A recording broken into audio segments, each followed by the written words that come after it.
बुधः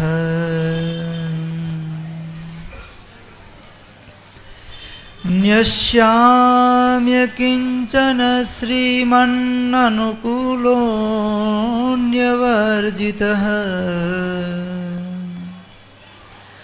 विश्वास प्रार्थना पूर्वम् आत्मरक्षाबरं त्वयि विश्वास प्रार्थना पूर्वम् आत्मरक्षाबरं त्वयि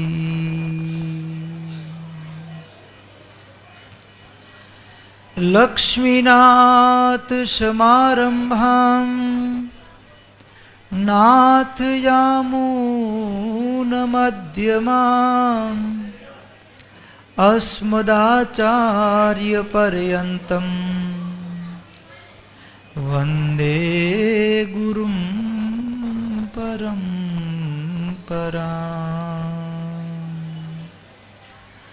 वन्दे गुरुं परम्पराम्।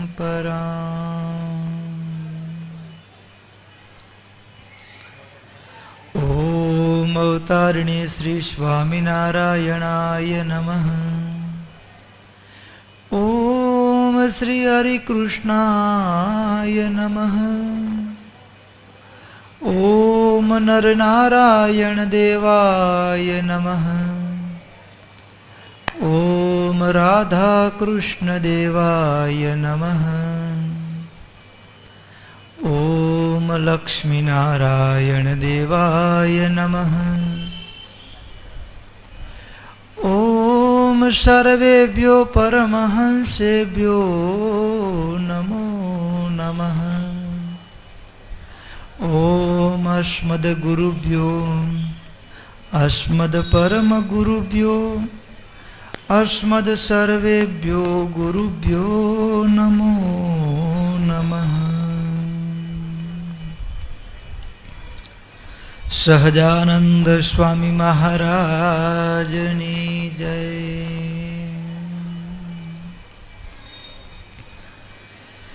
इष्टदेव परम आराध्य अनंत कोटि ब्रह्मांडाधिपति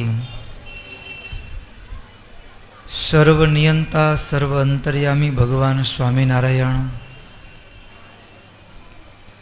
एमना दिव्य सानिध्यમાં ઉપસ્થિત ચારેકોર વીટડાઈને બેઠેલા એક ચિત્તે પરાત્પર નારાયણનું સેવન કરી રહેલા સર્વે અક્ષર મુક્તો એમની સન્મુખ અત્રે ઉપસ્થિત પૂજ્ય વ્યાસ સ્વરૂપ સ્વામી તેમજ આ સુખપર ગામના સર્વે બાળ યુવાન વૃદ્ધ એવા સમસ્ત ભક્તો તેમજ લાઈવ કથા નિહાળતા समस्त भक्तों सर्वे ने भगवान स्वामीनारायण स्मृति सहित नर नारायण देव स्मृति सहित सादर जय स्वामीनारायण।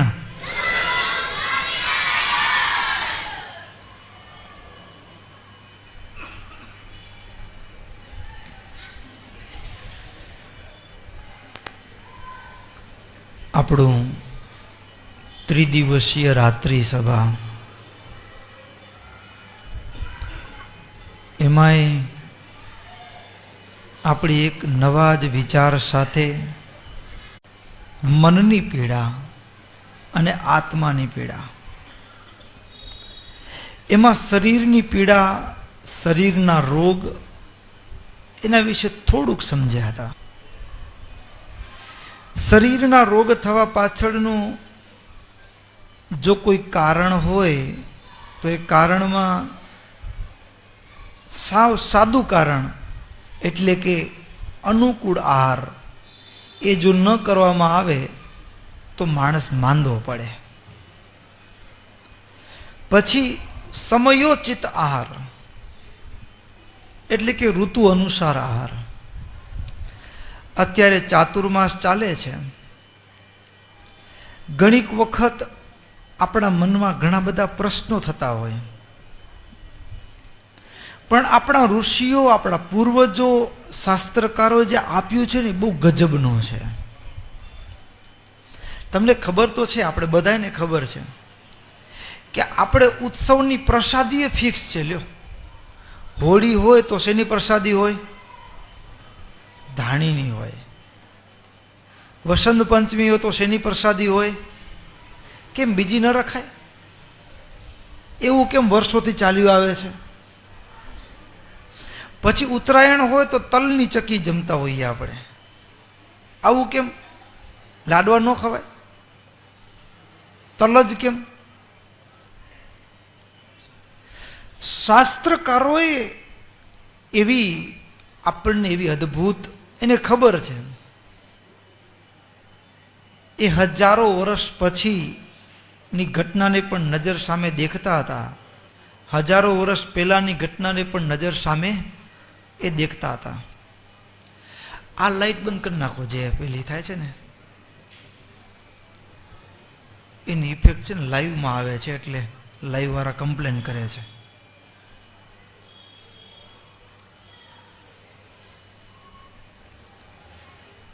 હજારો વર્ષ પછી થનારી ઘટનાને પણ આપણા પૂર્વજો દેખતા હતા, ઋષિ મુનિઓ દેખતા હતા. એટલે એના કારણે શું બનતું હતું? એને ખબર છે કે ભવિષ્યમાં અમારી જ જે આગામી જે પેઢી આવનારી છે એની એટલી બુદ્ધિ તારતમ્યતા નહીં હોય, એટલે એને સહજતાના ભાવ સાથે,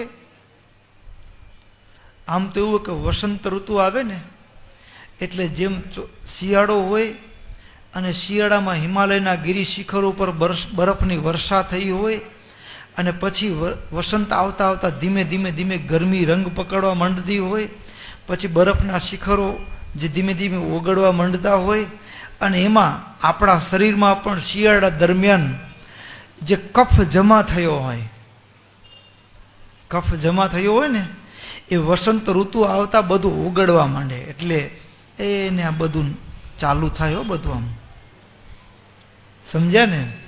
અને એમાં સૂકી વસ્તુ એટલે કે ધાણીનો પ્રસાદ હોય કે દાળિયાનો જે પ્રસાદ છે, ધાણીમાં પાછું દાળિયા અને ખજૂર મિક્સ કરીને આપણે આપીએ,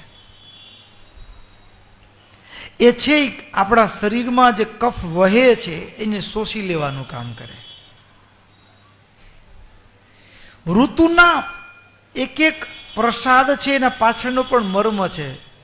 તમે વિચાર કરો, દશેરા હો તો જલેબીની પ્રસાદી લ્યો. કેમ? એમ ને એમ દરેક ઋતુ પાછળ, અત્યારે ચાતુર્માસ ચાલે છે તો પહેલો મહિનો હતો શાક ન જમાય, બીજો મહિનો હતો દહીં ન જમાય, આવો નિયમ લ્યો. તમે ડોક્ટરો પાસે, અત્યારનું આધુનિક વિજ્ઞાન ને આધુનિક જે મેડિકલ ક્ષેત્ર છે એની વાત જુદી છે, પણ વાસ્તવમાં તમે જોશો ને તો વરસાદ વરસી ગયો હોય અષાઢ માસમાં, અને પછી એ ભરેલું પાણી રહ્યું હોય ને એમાં જે શાકભાજી પાક્યા હોય ને એ શાકભાજી જમવામાં ગરિષ્ઠ બની જાય, પચવામાં બહુ ભારે બની જાય. એટલે પહેલો મહિનો શાક ન ખાવાનું ઋષિ મુનિઓએ આપણને નિયમમાં રૂપમાં આપણે આપ્યું. લો કે કંઈ કંઈ વાંધો નહીં, જોરે મોરે નિયમ લેશે ને તો લાભ થઈ જશે.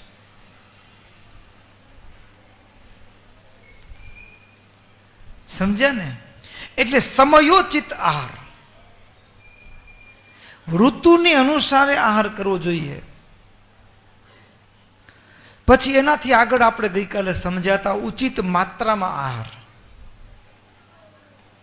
ઉચિત માત્રામાં એટલે આપણે ગઈકાલે એવું સમજ્યા હતા કે 2 કોળિયા ઓછું જમવું એ સૌથી શ્રેષ્ઠ વ્રત કહેવાય, ઉચિત માત્રામાં. પછી એનાથી આગળ આપણે સમજવાનો પ્રયાસ કર્યો હતો એ હતો કે શારીરિક પરિશ્રમ, જે ભોજન પ્રસાદ આપણે લઈએ છીએ, જે ભોજન આરોગીએ છીએ એને અનુસાર જો શારીરિક પરિશ્રમ ન હોય તો પછી એ શું થઈ જાય? કોલેસ્ટ્રોલના રૂપમાં વધારાનું જે છે જમા થતો જાય, અને જમા થઈ જાય એટલે પછી વધારે પડતો સ્ટોક થઈ જાય એટલે ગોડાઉન છલકાય એટલે કે પછી હૃદયમાં જે નળી માંથી જે લોહી પહોંચતું હોય એ જામ થઈ જાય, એટલું બધું સ્ટોક જમા થઈ ગયો હોય, એટલે પછી એટેક આવી જાય. એટલે શારીરિક પરિશ્રમ પણ જોઈએ. હવે એનાથી આગળ આ મુદ્દો થોડો ગહન છે ને સૂક્ષ્મ છે. રોટલા શાક દાળ ભાત જમીએ ને એની સાથે એ જે ઘઉં લીધા હોય ને એ કેવા રૂપિયાના છે, હરામનો છે કે હકનો છે, એ આધાર રાખે. લ્યો તમે કહેશો સ્વામી હવે એ ઘઉંમાં કે ફેરફાર થોડો થાય, કે ફેરફાર થાય ઘઉંમાં?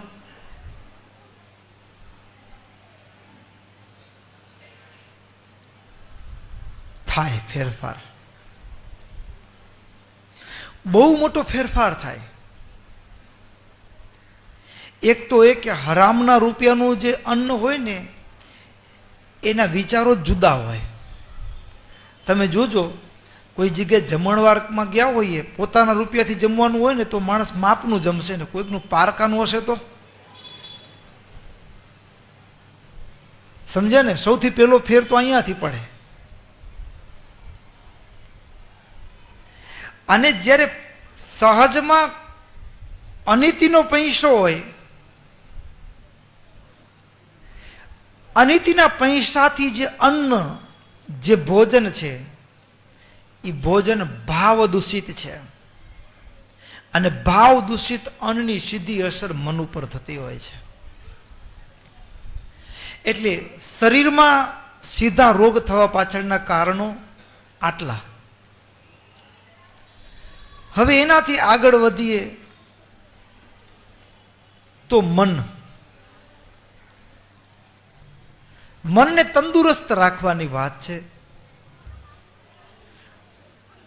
આમ તો જોવા જઈએ તો શરીરના રોગ છે ને એ લગભગ 90 થી 95% રોગ એ મનના રોગ છે ને શરીરના રોગમાં કન્વર્ટ થાય. શું થાય? કન્વર્ટ થાય. આ વાત અમે કોડકીની રાત્રિ સભામાં પણ કરી હતી.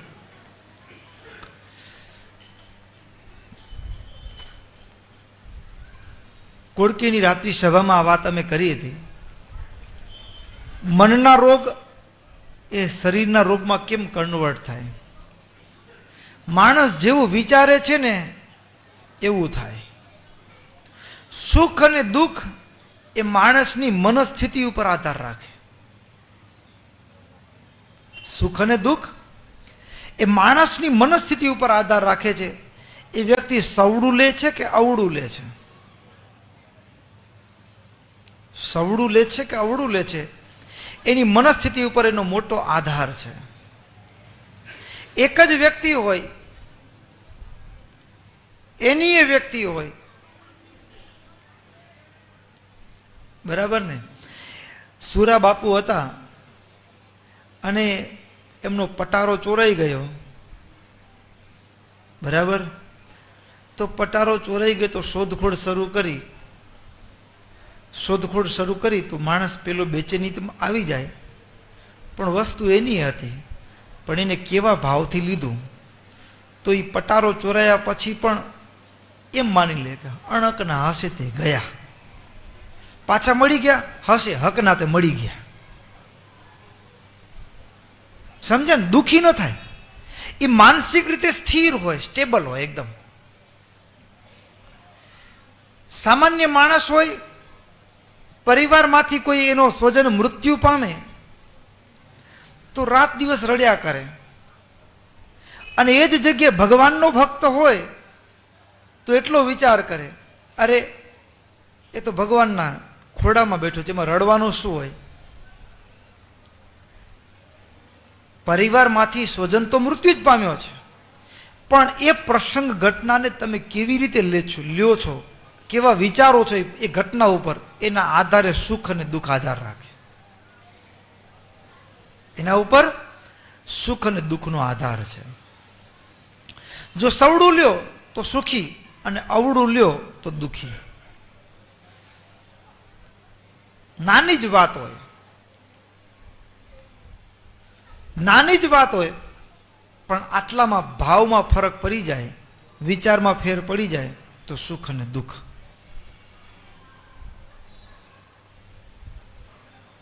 ફક્ત પેલા મૂર્તિયાઓ ફિલ્મ જોઈને બહાર નીકળ્યા અને ફિલ્મમાં મોજ પડી ગઈ હતી હો. તે બારે પછી ઓલા ફિલ્મમાં કોઈક ડાયલોગ આવ્યા હોય ને, અરસપરસ સંવાદ એકબીજાને સંભળાવે ને આમ જોરદાર આમ. પછી ફિલ્મની જોઈને બહાર નીકળ્યા પછી નાસ્તો કરતા હતા, બરાબર ને? નાસ્તો કરતા હતા અને એમાં કોઈક અજાણ્યો માણસ આવીને એમ કીધું કે તમારી બાઇક નથી દેખાતી. એટલે 3 કલાકની મસ્તી ગાયબ. કેટલી વારમાં ગાયબ? પણ વારમાં ગાયબ. લ્યો, 3 કલાકની મસ્તી, મોજ ચડી ગઈ હતી ફિલ્મ જોવાની એને, પણ ફક્ત એમ કીધું કે તમારી બાઇક નથી દેખાતી એટલે આપણી મસ્તી ગાયબ. મન ઉપર બહુ મોટો આધાર રાખે. જેવું માણસ વિચારે એવું એનું સીધું શરીરમાં ફેરફાર થાય, સીધી એની રાત્રિ નિંદ્રા, આખું બધું ફેરફાર થઈ જાય. સુખ અને દુઃખ મન, મનસ્થિતિ.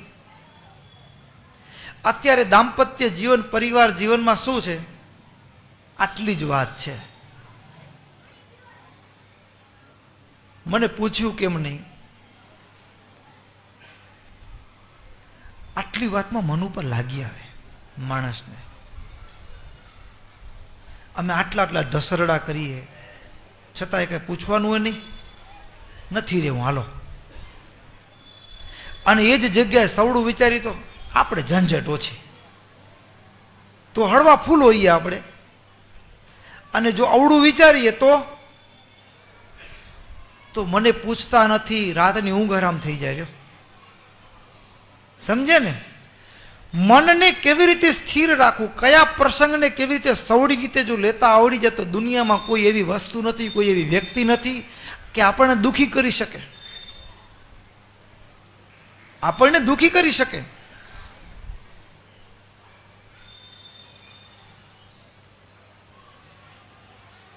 ત્રણ ચાર વર્ષ થયા અમે યાત્રામાં ગયેલા. ગાંધીધામ ગુરુકુળના બાળકો અમારી સાથે હતા. એમાં ડ્રાઈવર થોડા ખીજાઈ ગયા, નેપાળથી પાછા વળતા હતા. એને એકાદ વચ્ચે હોટલ ને ધર્મશાળા બતાડી પણ રહેવા લાયક નહોતી, એટલે આપણે કીધું કે આ નહીં, આગળ ચલાવો, આગળ કોઈક બીજી ધર્મશાળા શોધીએ. 9:30-10 વાગી ગયા હતા. ડ્રાઈવર ભાઈ ખીજાયા, રસ્તામાં ગાડી ઊભી રાખી દીધી. એ કે હવે મને ઊંઘ આવે છે, હું ગાડી નહીં ચલાવું. પાછા ગાડીના અંદરના ભાગના પંખા બંધ, એસી બંધ, બધું બંધ. પાછું થોડુંક ટોનમાં શું કીધું કે આ વિસ્તારમાં ચોરી લૂંટફાટનો ભય છે એટલે બારીઓ બંધ રાખજો. લ્યો, હવે છોકરાઓએ બારી ખુલ્લી કરી, ગરમી થતી હતી, બારી ખુલ્લી કરી એટલે પછી માખીથી મોટા મોટા મચ્છરો મુલાકાત લેવા માટે આવી ગયા. અને મધપુડામાં જે માખીઓ ગણગણતી હોય ને એવી રીતે મચ્છરો બધા. છોકરાઓ એટલા બધા બેચેન થઈ ગયા, એટલા બધા ઉદ્વેગિત થઈ ગયા. અને પેલા ભાઈ તો ડ્રાઈવર સાહેબ તો કેબિનમાં પોતે પંખો ચાલુ કરીને ઘસઘસાટ સૂઈ ગયા. એટલે છોકરાઓને ખીજ ચડી કે આ મારા વાલા આપણે પંખા ચાલુ કરવાનું કહે છે તો ના પાડે છે કે બેટરી ઉતરી જશે, અને એ તો ઘસઘસાટ. એટલે થોડીક વાત ખટખટાવ દરવાજો, પેશાબ કરવા જવું છે. વળી પેલો ઉઠી દરવાજો ખોલી દે એટલે વળી 2-4 જણા જાય, વળી પાછા આવે. આમ રાતના કલાક સુધી આમ ખેલ ચાલ્યો. ડ્રાઈવરને એવું હતું કે એમ કે 2000 રૂપિયા લ્યો ને તમે ગાડી ચાલુ રાખીને પણ એસી કે પંખા ચાલુ રાખો, એટલે 2000 રૂપિયા આપે અમને એમ. પણ એની વચ્ચે છોકરાઓ એટલા ઉદ્વેગિત થઈ ગયા, એટલા ઉદ્વેગિત થઈ ગયા, લાલ ધૂમ થઈ ગયા. પંખા ચાલુ કેમ ન કરે, આપણે રૂપિયા કાપી લેશું એને દેવાના છે એમાંથી. એકદમ મામલો જાણે કે રાતના 11-12 વાગે એમ ગરમ મામલો, એકદમ જોરદાર. પણ વિચાર આપણે કરીએ એ જ પ્રસંગને જો સવડો લઈએ તો એટલો વિચાર કરી શકાય કે ગરીબ માણસ રસ્તા ઉપર સૂતો છે એની વેદના કેવી હશે. ભગવાને મને કેટલું સાનુકૂળતા આપી છે. ઘરમાં પણ મચ્છરજારીઓ લગાવીને હું સૂવું છું. મારા પૂર્વજો જ્યારે આથી પહેલા એને આવી સગવડો નહોતી. અરે મચ્છર પણ મારું સુખ છીનવી શકે છે. એક મચ્છર જેવો જીવ પણ આપણો આનંદ છીનવી શકે છે. આપણો આનંદ કેવો છે? આપણા સુખની ચાવી આપણા હાથમાં નથી. લ્યો, દુઃખી થવું, અહીંયા બહુ મચ્છર છે ને તમે આમ કરો છો આમ કરો છો, આવી રીતે કોમેન્ટો કરવી એના કરતા એ જ પ્રસંગને થોડુંક વિચાર બદલાવી નાખીને તો મચ્છર વગડી જાય ને તો પછી ખંજવાળ નથી આવતી હો, એના તરફ ધ્યાન નથી જતું. પણ આપણો વિચાર ઉલટો હોય ને તો એક મચ્છર ખાલી અહીંયા આવતું હોય ને તોય આપણે એના તરફ જ ધ્યાન પડ્યું હોય અને આપણે દુઃખી થઈએ. સમજ્યા ને? એટલે વિચાર, માણસ જેવું વિચારે છે એવું એનું શરીર ઉપર અસર થાય છે. એના સુખ અને દુઃખનો આધાર એ માણસના વિચાર ઉપર છે. 95% રોગ એ મનના રોગ છે, એ શરીરના રોગમાં કન્વર્ટ થાય છે. હકીકતમાં ડાયાબિટીસ ને પ્રેશર બધાને કંઈ લાડવા કે સુગર ખાવાથી નથી થઈ. એ ચિંતા, ટેન્શન, માણસ ભયમાં હોય, શોકમાં હોય કે પછી અતિ ઉદ્વેગિત હોય, આ બધા કારણો કેવા છે? અતિ ઉજાગરા થયા હોય, આ બધા ક્રોધ આવ્યો હોય, આવા સમયમાં માણસ જમતો હોય ને, જમતો એ ભોજન ઝેર બની જાય. ભોજન ઝેર બની જાય. સરસ આખી એક ડાયજેસ્ટ પ્રોસિજર છે. આપણે જે ભોજન જમીએ ને, મોઢામાંથી લાળ, થૂક કહીએ આપણે એને વિજ્ઞાનની ભાષામાં સેલાઈવા કહેવાય. આ સેલાઈવા આપણે ભોજન જમીએ એમાં ભળે, ચાવીએ ને એમાં ભળે. એ ભળે અને ભળે એટલે પછી એ ભોજન આપણે અહીંયાથી નીચે ઉતરે, એ ડાયજેસ્ટ થાય. તમે જોજો, કોઈ વ્યક્તિનું ઓપરેશન કર્યું અને નળી મૂકી હોય, નળી, તો નળીમાંથી ક્યારે પણ અનાજ ન આપે, ફ્રૂટનું જ્યુસ જ આપશે. શું કામ? તો કે અનાજની સાથે મોઢાની લાળ ભળવી જ જોઈએ, તો જ એ પચે, નહીતર ન પચે. બરાબર? એ સલાઈવા લાળ ભળવી જ જોઈએ, કમ્પલસરી છે. હવે લાળ કેવી છે? તો કે આપણે જે છીએ ફક્ત વિચાર બદલાય ને એટલે એની અસર શરીર ઉપર થાય. ક્રોધ આવે એટલે આખો ચહેરો લાલ થઈ જાય, રૂવાટી ઊભી થઈ જાય, આંખો લાલ, બધું ફરી જાય. એમ આપણા મોઢામાં જે લાળ છે ને એ પણ વિકૃત બની જાય. એ સમયે સીધા ધબકારા વધી જાય. શું વધી જાય? ધબકારા વધી જાય સીધા. મોઢામાં લાળ હોય એ પણ વિકૃત બની જાય એ સમયે. અને લાળ જ્યારે વિકૃત બને એની અસર ક્યાં થાય?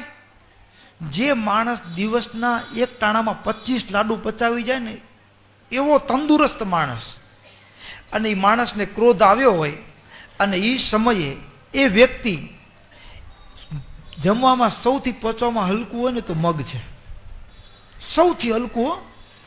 એટલા માટે નિષ્કુળાનંદ સ્વામીએ કીર્તનમાં ગાયું, જેમ સાજો જમે રે સુંદર સુખડી રે, માંદાને તો મગ ઉદકે આરામ રે.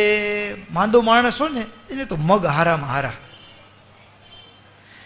જે માણસ 25 લાડુ પચાવી જતો હોય એ માણસને ક્રોધ આવ્યો હોય અને એ સમયે એક કોળિયો મગનો પણ ન પચાવી શકે. લ્યો,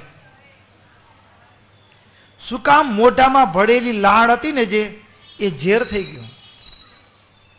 હવે એ જમ્યા આપણે એટલે ભોજનમાંથી રસ થાય, રસમાંથી રક્ત, માંસ, મજ્જા, અસ્થિ, ત્વચા અને 7મો ધાતુ વીર્ય, એટલે આખી ચેનલ જે છે એ ડિસ્ટર્બ થઈ ગઈ. સમજાણું કે ન સમજાણું? આખી ચેનલ ડિસ્ટર્બ થઈ ગઈ. અને આખી જે ચેનલ ડિસ્ટર્બ થઈ. હવે આવું લોંગ ટાઈમ થાય ને, લાંબા સમય સુધી, એટલે આપણે જે જમીએ છીએ એ 100% પચે નહીં. કારણ શું છે? મન. મનના રોગ શરીરના રોગમાં કન્વર્ટ થાય. મનના રોગ શરીરના રોગમાં સીધા આમ ફેરવાઈ જાય. તમે કહેશો સ્વામી આ વાત હજી ઉતરતી નથી એકદમ. તો બીજો પ્રસંગ કહું તમને. આમ તો મહાભારત એની શાખ પૂરે છે. અર્જુન મહાભારતના મેદાનમાં બે સેનાની વચ્ચે રથ, ભગવાનને કીધું સેનયો રૂભયોર મધ્ય રથમ સ્થાપય મે ચ્યુત. હે કૃષ્ણ, બે સેનાની વચ્ચે મારો રથ લઈ જાઓ. બે સેનાની વચ્ચે રથ લઈ ગયા. જે અર્જુન આમ છાતી કાઢીને ઊભો હતો, હમણાં ભૂસી નાખું બધાને, કોણ કોણ લડવા આવ્યા છે જોઈ લઉં. આટલા એકદમ વેગમાં હતો અર્જુન. અને ભગવાન બે સેનાની વચ્ચે રથ લઈ ગયા અને કીધું, અર્જુન જો, એ આ દાદા ભીષ્મ છે, આ તારા ગુરુ છે, આ તારા ભાઈ છે, આ બધા છે તારા કુળ ગુરુ. જ્યાં ભીષ્મની સામે અર્જુને નજર કરીને અર્જુનના વિચાર બદલાડા કે જે દાદાના હાથની આંગળીઓ પકડીને જિંદગીના પાઠ શીખ્યો એ દાદાને મારવાના. જે દાદા અમારા કુળના એક મોભી, એને મારીને જિંદગીમાં સોમને સુખ મળશે, રાજગાદી સુખ આપશે.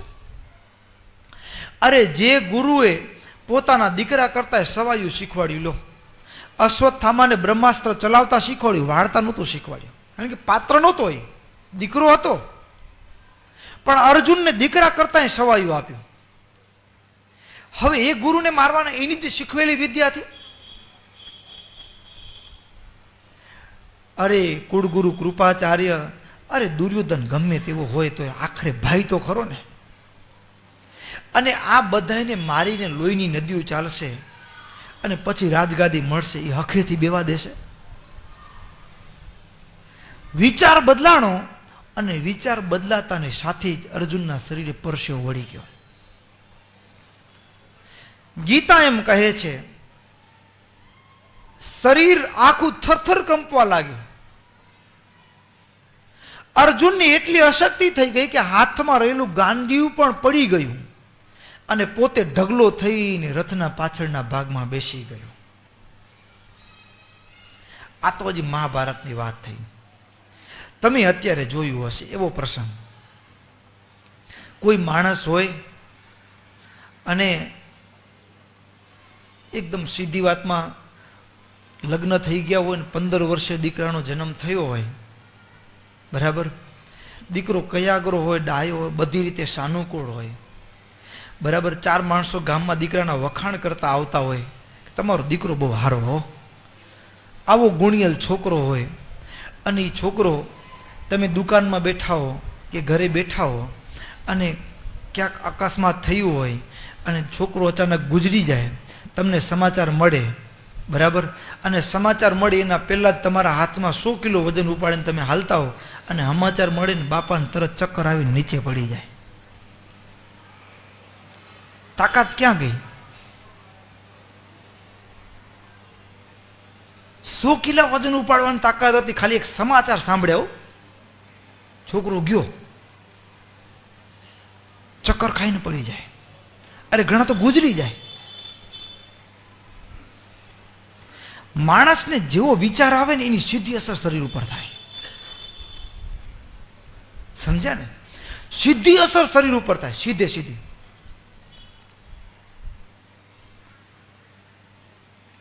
માણસ વિચાર બદલાણો, એની અસર સીધી શરીર ઉપર થઈ. એનાથી બીજું દ્રષ્ટાંત, સાવ લંગડાતો માણસ ચાલતો હોય, પગમાં ફ્રેક્ચર હોય, પ્લાસ્ટર હોય, હાલો ને, બરાબર. ડોક્ટરે ના પાડ્યું 2 મહિના આરામ કરવાનો છે, અને ક્યાંક ગયા હોય અને પાછળ કૂતરું દોડે તો?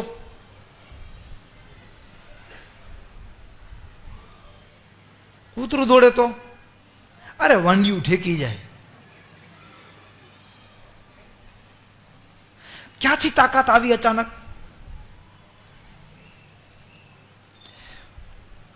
એવો પ્રસંગ આવે ત્યારે આખા શરીરમાંથી સુગર જેટલી છે ને, આખા શરીરમાંથી સુગર ભેગી થાય અને સીધી પમ્પિંગ થાય હૃદય ઉપર, અને એક નવી જ એક તાકાત અનુભવાય અને માણસ દોડતો થઈ જાય સીધો એક ઝાટકે. પણ એ લાંબો સમય ન ચાલે. પછી જેવો ઊભો રહે ને પછી વળી પાછો પગ દુખ્યો. એ મનની અસર, ભય આવે છે, અસર ક્યાં જોવા મળી? સીધી શરીર ઉપર. એમ ક્રોધની અસર, માણસ ચિંતામાં હોય એની અસર પણ સીધી શરીર ઉપર થાય. બ્લડ પ્રેશર તો વધી જ જાય, પણ એની સાથોસાથ મુખમાં જે લાળ ભળે છે એ લાળ પણ એ ઝેરી બની જાય. અને ક્રોધમાં હોય, ચિંતામાં હોય ત્યારે માણસ જમતો હોય તો માણસ એક કોળિયો પણ મગ પચાવી ન શકે. માફ કરજો, ઘણા વડીલો બીમાર છે ને, એ વડીલોની બીમારીમાં એના સંતાનો જ કારણ છે. એ મા બાપ દીકરા કદાચ એની સાર સંભાળ ન રાખતા હોય ને દીકરાની ચિંતામાં મા બાપ બીમાર પડ્યા હોય ને એનું કારણ આવું હોય છે.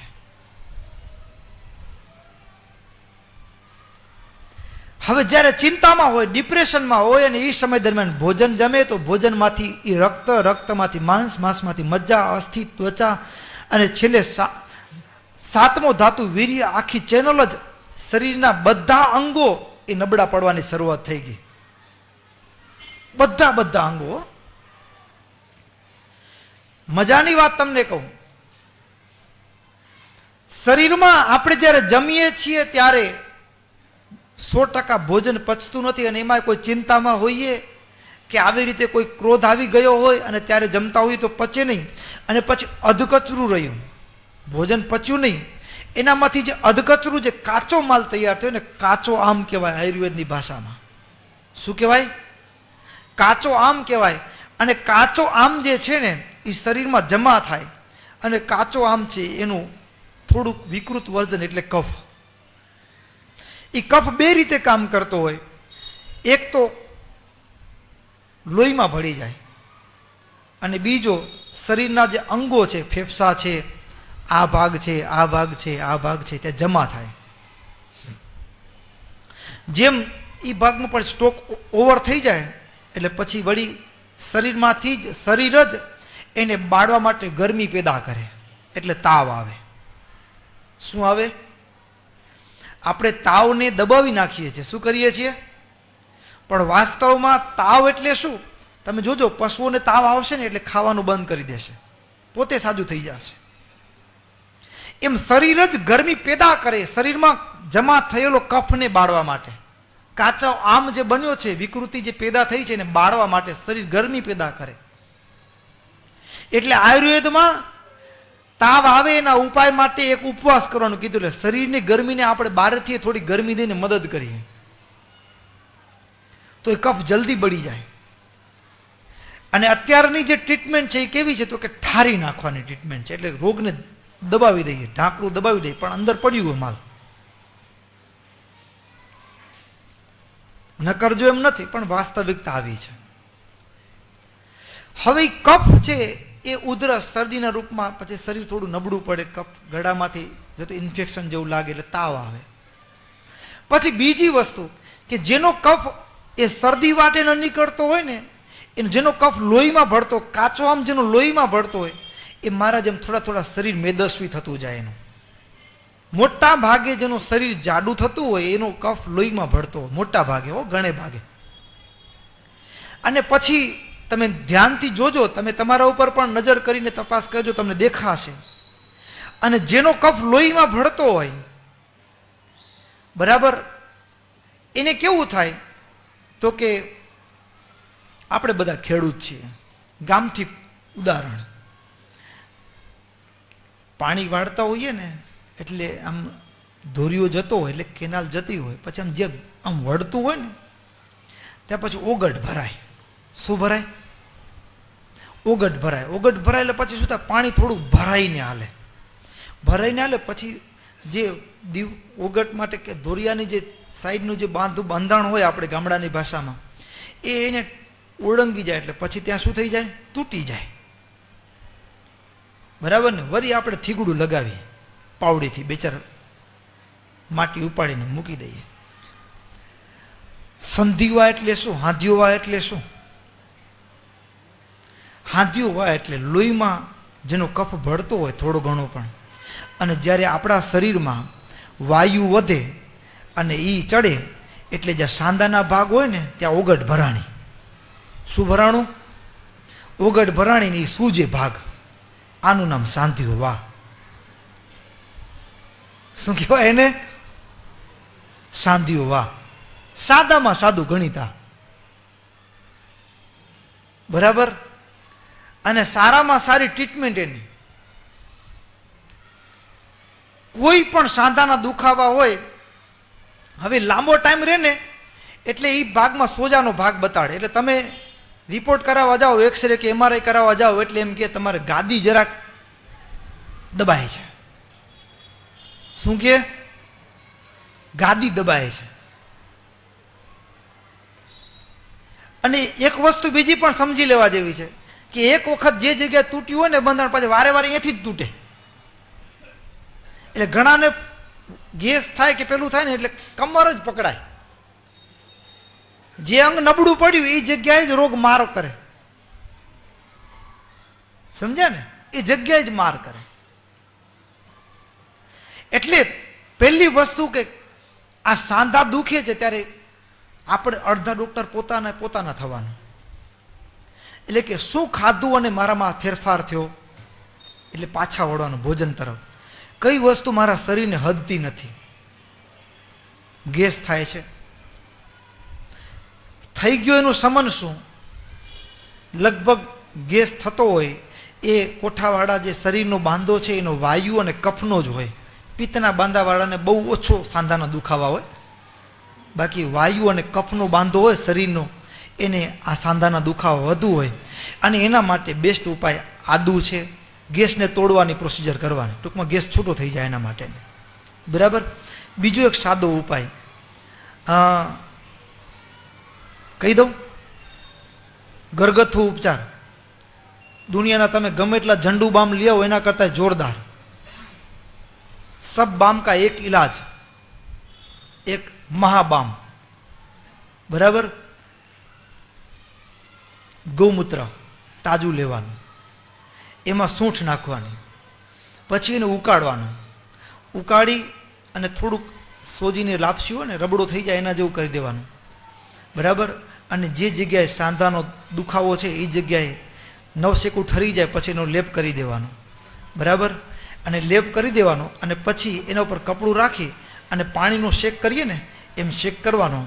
તમને છેટ હાડકા સુધી ગરમી દેખાશે, અનુભવાશે એકદમ રીતસર. જેમ બામ લગાવો ને કેમ અંદર ટાઢુક લાગે એના કરતાં સવાયું લાગશે. અને 3 કે 4 વખત આવું કરશો ને એટલે એ જગ્યાએ જે સોજા કે જે બધું હતું એ ક્લિયર થઈ જશે. સાદામાં સાદો ઈલાજ છે, ઘરગથ્થુ ઉપચાર છે. તમે ગમે એટલા બામ લગાવો એના કરતાં આ સટીક ઈલાજ છે ને કરવા જેવો છે,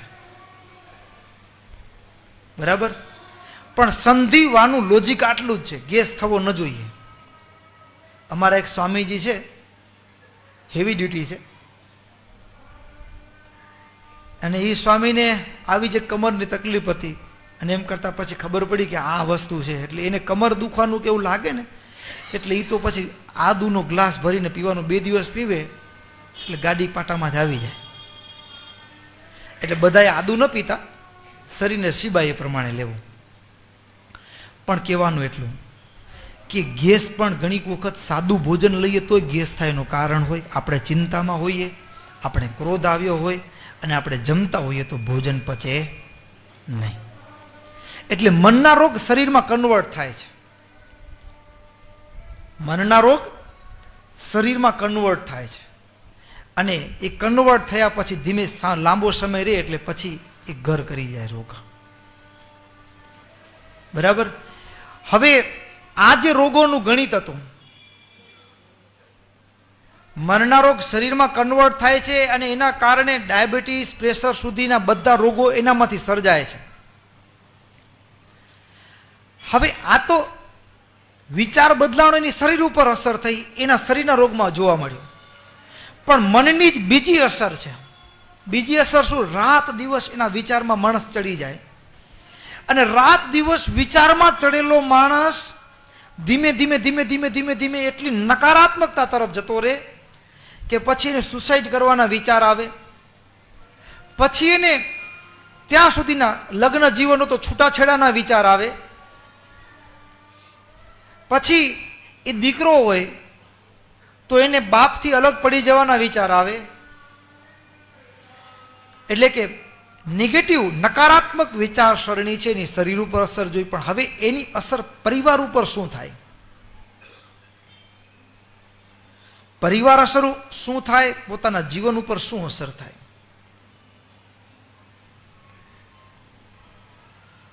એક વખત તમારા મનમાં એક નકારાત્મક વિચાર આવી ગયો, જો માણસ સવડું સમજતા શીખી જાય. બનેલો પ્રસંગ છે, આપણો જ કચ્છનો જ પ્રસંગ છે. કચ્છનો પરિવાર, પિતાજી નાની ઉંમરમાં ધામમાં ગયેલા અને પરિવાર મુંબઈ ગયો. મુંબઈ મોટો ભાઈ હતો કે મારા બાપ મૃત્યુ પામ્યા છે, તો મારો નાનો ભાઈ છે એને ભણવામાં ક્યાંય મારે ખોટ આવવા દેવી નથી. એટલે મોટો ભાઈ બિચારો મજૂરી કરી ધીમે ધીમે પોતાનો ધંધો કર્યો, નાના ભાઈને ભણવામાં ક્યાંય ખોટ આવવા ના દીધી, ક્યાંય ખોટ આવવા ના દીધી. નાનો ભાઈ ભણ્યો, પણ કેવું થયું કે મોટા ભાઈએ એને ક્યાંય બાપની ખોટ આવવા તો ન દીધી, પણ એક વસ્તુ થઈ, નાનો ભાઈ વ્યસનમાં ચડી ગયો. વ્યસનમાં ચડી ગયો એટલે પેલો જે યુવાન હતો ને સંત સાથે થોડો જોડાયેલો, હેતપ્રીત ભાવવાળો, એટલે સ્વામીને કીધું કે સ્વામી, ભાઈ થોડુંક વ્યસનમાં ચડી ગયો છે, પૈસા ખોટી જગ્યાએ વેડફે છે, હવે થોડું ભણવામાં ધ્યાન ઓછું આપે છે. એટલે સ્વામીએ કીધું કે કંઈ વાંધો નહીં, આપણે એક રસ્તો કરીએ. શું? તો કે ઘણીક વખત એવું હોય કે એના ઉપર વ્યવહારનો ભાર આવે ને, તો ધીમે ધીમે, નહીં તો જુઓ ને સ્કૂલમાં છોકરા ભાઈબંધ હોય, પછી લગ્ન કર્યા પછી એ એના ધંધે લાગી ગયો હોય, આ એના ધંધે લાગી ગયો, પછી ભાઈબંધ આવી તો પછી ક્યારેક પ્રસંગોપાત મળી એટલા પૂરતી સીમિત થઈ જાય. બરાબર ને? એટલે વ્યવહારનો બોજ આવશે તો કદાચ છૂટી જાય. એટલે તું એને ધંધો કરી દે. એટલે મોટા ભાઈએ બાપની મિલકત નથી હો, મોટો ભાઈ પોતે કમાયેલા પૈસા હતા, એ મોટા ભાઈ પોતાની કમાણીમાંથી એને નાના ભાઈને ધંધો વસાવી દીધો. સારા રસ્તા ઉપર સારી જગ્યાએ દુકાન લઈ, દુકાનમાં માલ ભરીને કીધું કે હવે તું સંભાળાને, જે કમાય તું રાખ, જવાબદારી સોંપી દીધી. આટલું કર્યું, પણ નાના ભાઈનો સ્વભાવ તો એવો ને એવો રહ્યો, સુધર્યો નહીં. સ્વભાવ સુધર્યો નહીં, અને સુધર્યો નહીં એટલેથી વાત પતી નહીં. ધીમે ધીમે એક સમય એવો આવ્યો, વર્ષની અંદર જ એ 1.5 કરોડની દુકાન વેચતા પણ એ કરજ ચૂકવી ન શકાય એટલા ભાઈ ઉતરી ગયા નીચે. કારણ કે મિત્રો તો કેવા હોય આ દુનિયામાં છે ને, ભાઈબંધ ઓળખવા પડે. કેટલાક તાળી મિત્રો તાળી દેવામાં કામ લાગે, સમજે ને? કેટલાક થાળી મિત્રો જમવાના ટાઈમે પહોંચી આવે. કેવા હોય કેટલાક મિત્ર? કેટલાક તાળી મિત્રો હોય, કેટલાક થાળી મિત્રો હોય. એટલે કે જમાડવાનું હોય ને, તું કાઢ ને યાર. તમે કંઈક લારી ઉપર કે ઊભા, તમે ભાઈબંધમાં તમને બધાને ખબર હશે, બહાર જમતા હશે ને, કે કેટલાક જમી લે પણ કોઈ દી પૈસા ન ચૂક્યો, બિલ ન ચૂક્યો કોઈ દી. આજ તને ચૂકવાનું છે, અરે આ તો પાકીટ ઘરે રહી ગયું, અને પાકીટ ખિસ્સામાં, અરે રૂપિયા નથી. આ એ થાળી મિત્ર જમવામાં હાજર. કેટલાક ફક્ત 2 મિનિટ ગપ્પા વાતો કરવામાં કામ લાગે, એટલે તાળી મિત્ર. કેટલાક થાળી મિત્રો હોય, પણ જીવનના વાસ્તવિક મિત્ર તો બહુ જૂજ ગણ્યા ગાંઠ્યા મળે, માંડ. સમજ્યા ને? બહુ ઓછા હોય એવા. એટલે આ ભાઈને મિત્રો જ ઘણી વખત કેવું કે એને ખબર છે કે આ પૈસા કાઢે એવો છે, એટલે અરે યાર હાલો આપણે આજે હાલી તારા તરફથી પાર્ટી, ત્યાં સુધી કે ડ્રગ્સ સુધીના રવાડે ચડી ગયેલા,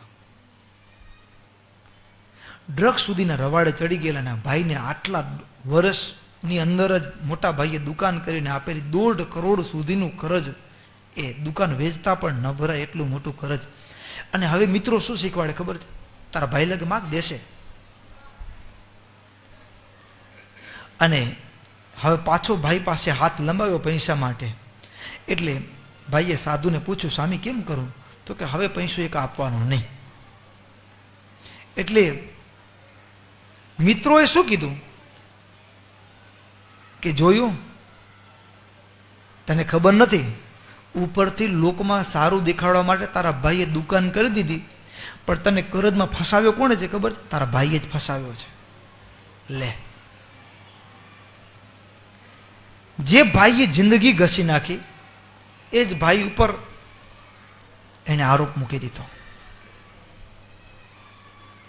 કઈ ખોટા રકજક ને ખોટા કેસ દાવા કરી અને નાના ભાઈએ મોટા ભાઈ ઉપર કેસ કરી દીધો કોઈકના કહેવાથી. અને જ્યારે આ કેસની નોટિસ મળી ને ત્યારે મોટો ભાઈ પોતાની દુકાનમાં બેઠો હતો પણ ભાંગી ગયો. જિંદગીમાં મેં જેને મારા માન્યા હતા એ મારા નથી, હવે જિંદગીને જીવીને શું? અને એનું મન ચક્રાવે ચડી ગયું, આત્મહત્યા સુધીના વિચારે. 2 દિવસ પહેલા જ એવું બનેલું કે ઘરવાળા રીસાઈને પિયરે જતા રહે. નાની સુની વાત, એક બાજુ ઘરવાળા છોકરા લઈને જતા રહ્યા, બીજી બાજુ ભાઈએ કેસ કરીને નોટિસ આવી.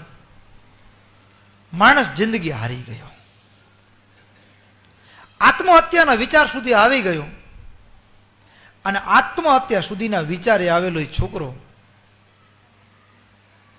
મેડિકલ સ્ટોરમાં જઈ અને ઝેરી દવાની શીશી પણ લઈ લીધી. એને મન, તમને ખબર છે, આપણે ક્યારેક વિચારમાં ચડી ગયા હોય ને તો વિચારને લાખ ઉપાય કરીને કાઢવાનું તો ભૂલી ન શક્યો માણસ.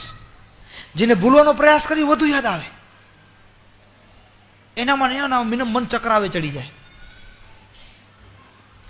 એવું મન ચક્રાવે ચડ્યું. પણ એને એક સવડો વિચાર આવ્યો કે મેં આજ દિવસ સુધી જિંદગીમાં જેટલા કામ કર્યા છે એ મારા ગુરુને પૂછીને કર્યા છે, મારા સાધુને પૂછીને કર્યા છે, એટલે એક મરતા પહેલા એને કહી દઉં કે હું મરું છું એમ. હવે કયો સાધુ મરવાની હા પાડવાનો છે? પણ છતાંય મરી તો જઈશ, પણ મને એટલો સંતોષ કે હું એને વાત તો કરી હતી કમસે કમ મરતા પહેલા. એટલે દેવ યોગે કેવો સંયોગ સર્જાણો કે એ વ્યક્તિ ઝેરની શીશી હાથમાં છે ને સાધુને ફોન કર્યો. અને ભગવાનની ઈચ્છા હશે ને તો એ દિવસે સાધુનો ફોન મોડી રાતે પણ, નહીતર ફ્લાઇટ મોડ કરી નાખે, પણ તે દિવસે ચાલુ હતો. સાધુએ ફોન ઉપાડ્યો. સાધુએ ફોન ઉપાડ્યો અને સીધું, જો સ્વામી હું મરી જાઉં, મરી જાઉં સ્વામી, મરી જાઉં. એના શબ્દના રણકા ઉપરથી સાધુ એના હૃદયની માપ કાઢી ગયા કે આ વ્યક્તિ અત્યારે બહુ જીવનના એક કઠિન પ્રસંગમાંથી પાસ થાય છે. માણસને માપતા ન શીખીએ ને, દીકરાઓ ઘણી વખત વાત લઈને આવે તો સીધી વાત કપાય નહીં. ઘણી વખત વડીલોની વાત, દીકરાઓ યુવાનો બેઠા છો, સીધી વાતને ના ન પાડવાની. સ્વામિનારાયણ ભગવાને વચનામૃતમાં શીખવાડ્યું છે. સાધુ પ્રસંગને પામી ગયા અને કીધું, અરે વાહ, બહુ સારો નિર્ણય લીધો છે તમે મરવાનો, સારું કામ કર્યું. કેમ આટલું બધું મોટું પ્લાનિંગ કર્યું? કંઈક. એટલે આખી સ્ટોરી કીધી 1.5 કલાક સુધી. સ્વામી ભાઈ માટે આટલું કર્યું, સ્વામી દગો દીધો, જિંદગીમાં જીવીને શું? રડી પડ્યું. ઘરવાળી માટે આપણે આટલી રાત દિવસ મહેનત કરી, એક નાની સુની વાતમાં ખાલી હાનિ ના થાય. ફરવા જવાનું હતું, અહીંયા જવાનું છે, મેં કીધું આજે એક દિવસ નહીં, આવતા રવિવારે ચાલશું.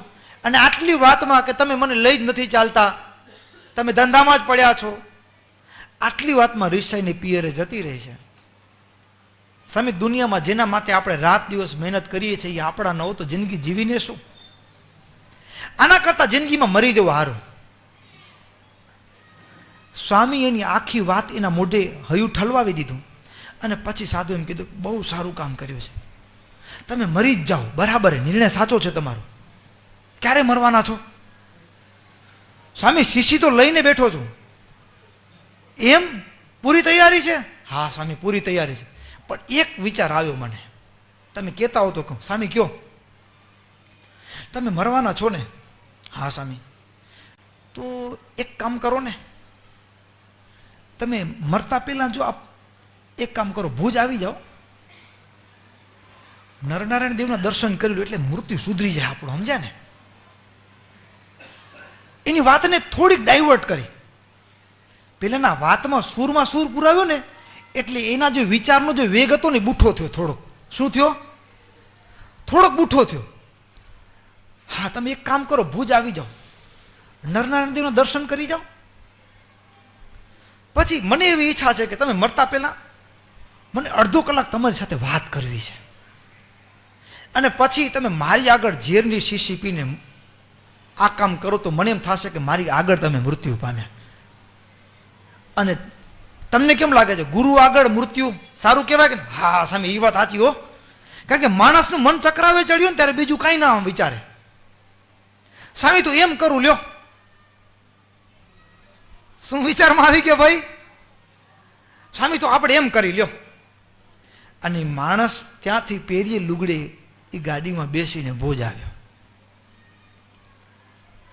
મરવાના વિચારો ચાલુ હતા, પણ જે વિચાર મન ચગડોળે ચડી હતું ને એની ધાર બુઠ્ઠી થઈ ગઈ હતી.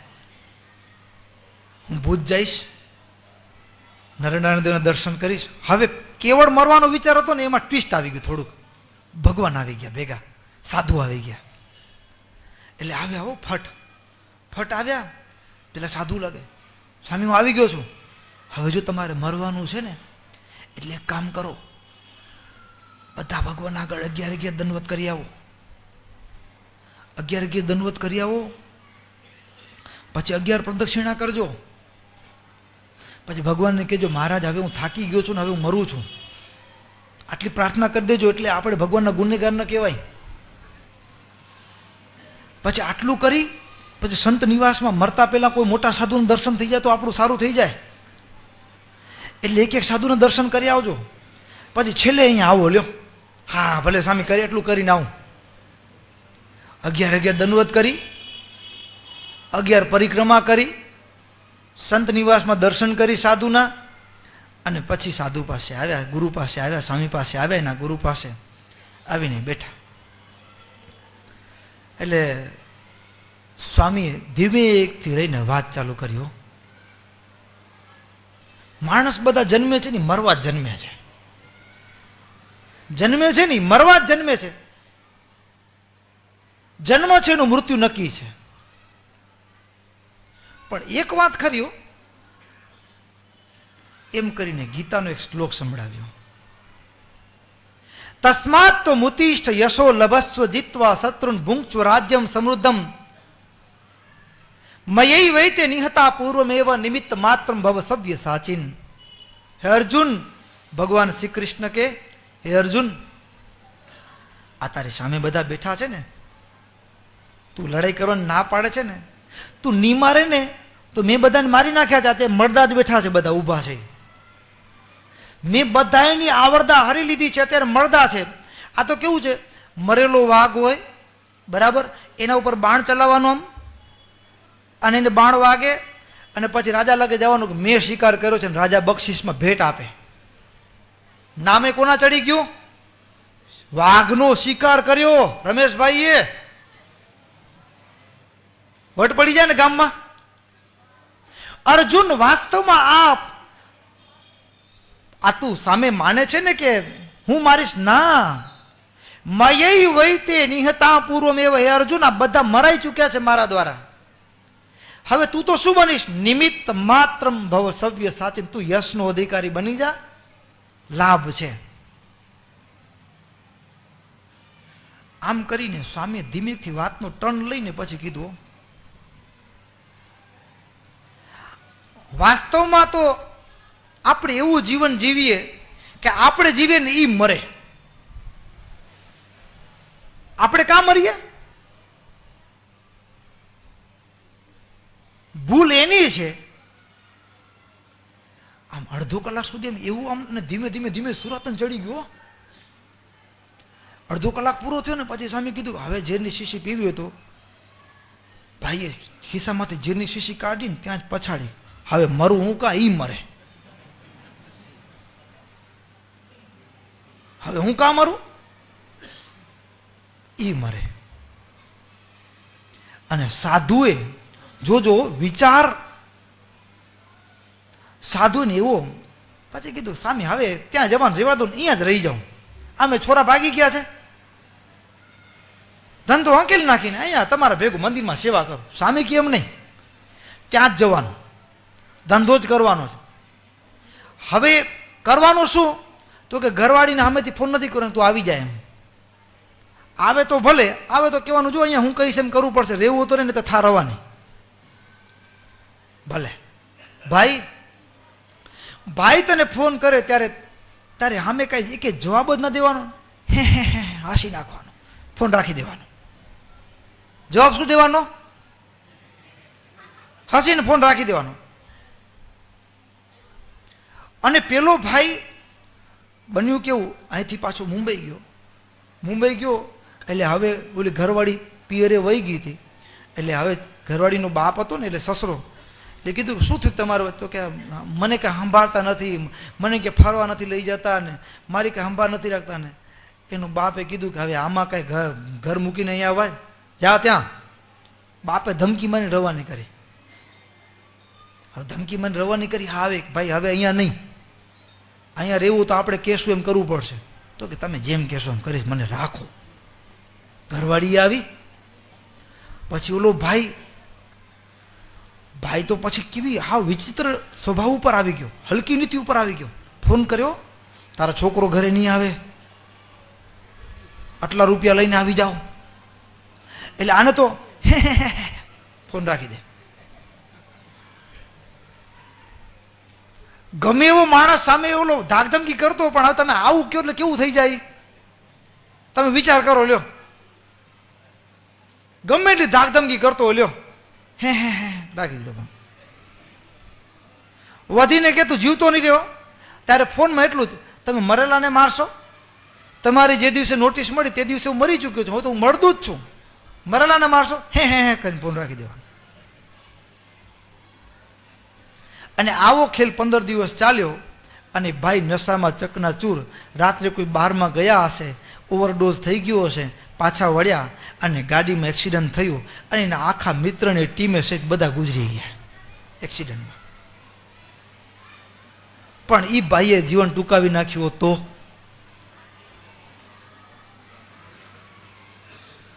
બરાબર ને?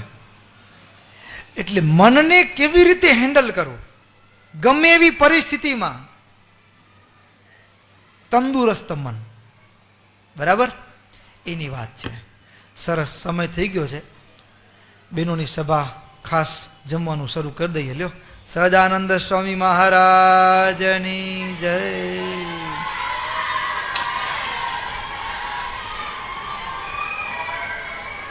કેટલો આનંદ છે જો.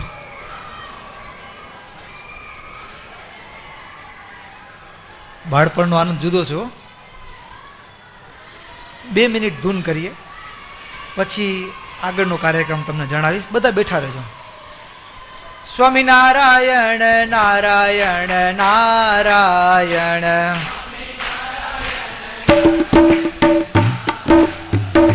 સ્વામિનારાયણ નારાયણ નારાયણ,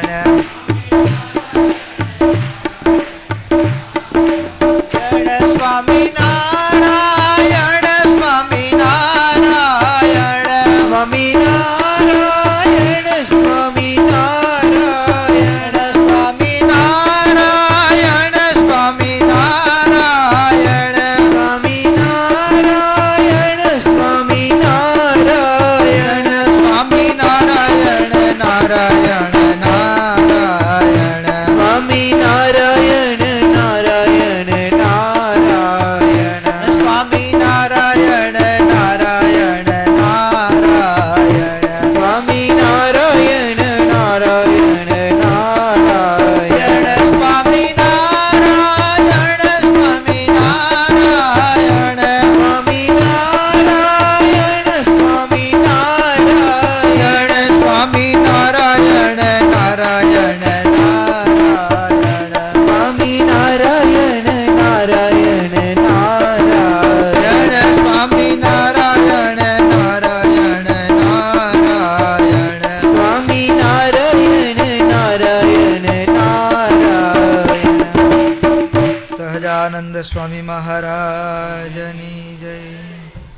આજના ભોજના પ્રસાદના યજમાન છે એ પ્રસાદીના યજમાન, સંતોને રસોઈના, સાંખ્યોગી બહેનોને રસોઈના એ છે ભુવા કાનજીભાઈ શિવજી, ઘનશ્યામ કાનજીભાઈ ભુવા, હિતેશ કાનજી ભુવા અને વિવેક ઘનશ્યામ ભુવા.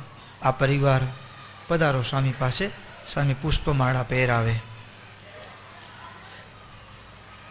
આવી ગયા બેનો, આવી ગયા સુરેશભાઈ, બેનો આવી ગયા, બેનો આવી ગયા.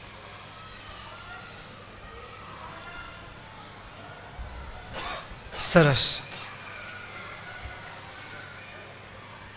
હવે આપણી સભા ચાલુ રહેશે. આ નવી સ્કીમ હે.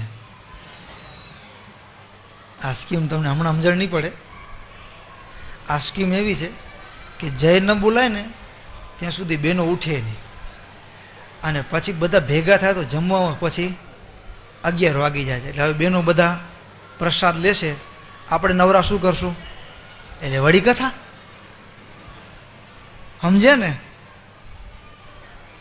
આમ તમે કહો તો એક વાત કહું. ગઈકાલે આપણે એક સભામાં વિષય લીધો હતો. ગઈકાલે સભામાં આપણે વાત કરી હતી કે સૂર્યાસ્ત પછી જેટલું આપણે જમીએ છીએ ને એટલી આપણી શરીર અને રોગનું કારણ બને છે. સનાતન સ્વામી 100 વર્ષની ઉંમર થઈ ને, સ્વામીની તંદુરસ્તી પાછળનું એક કારણ આ છે.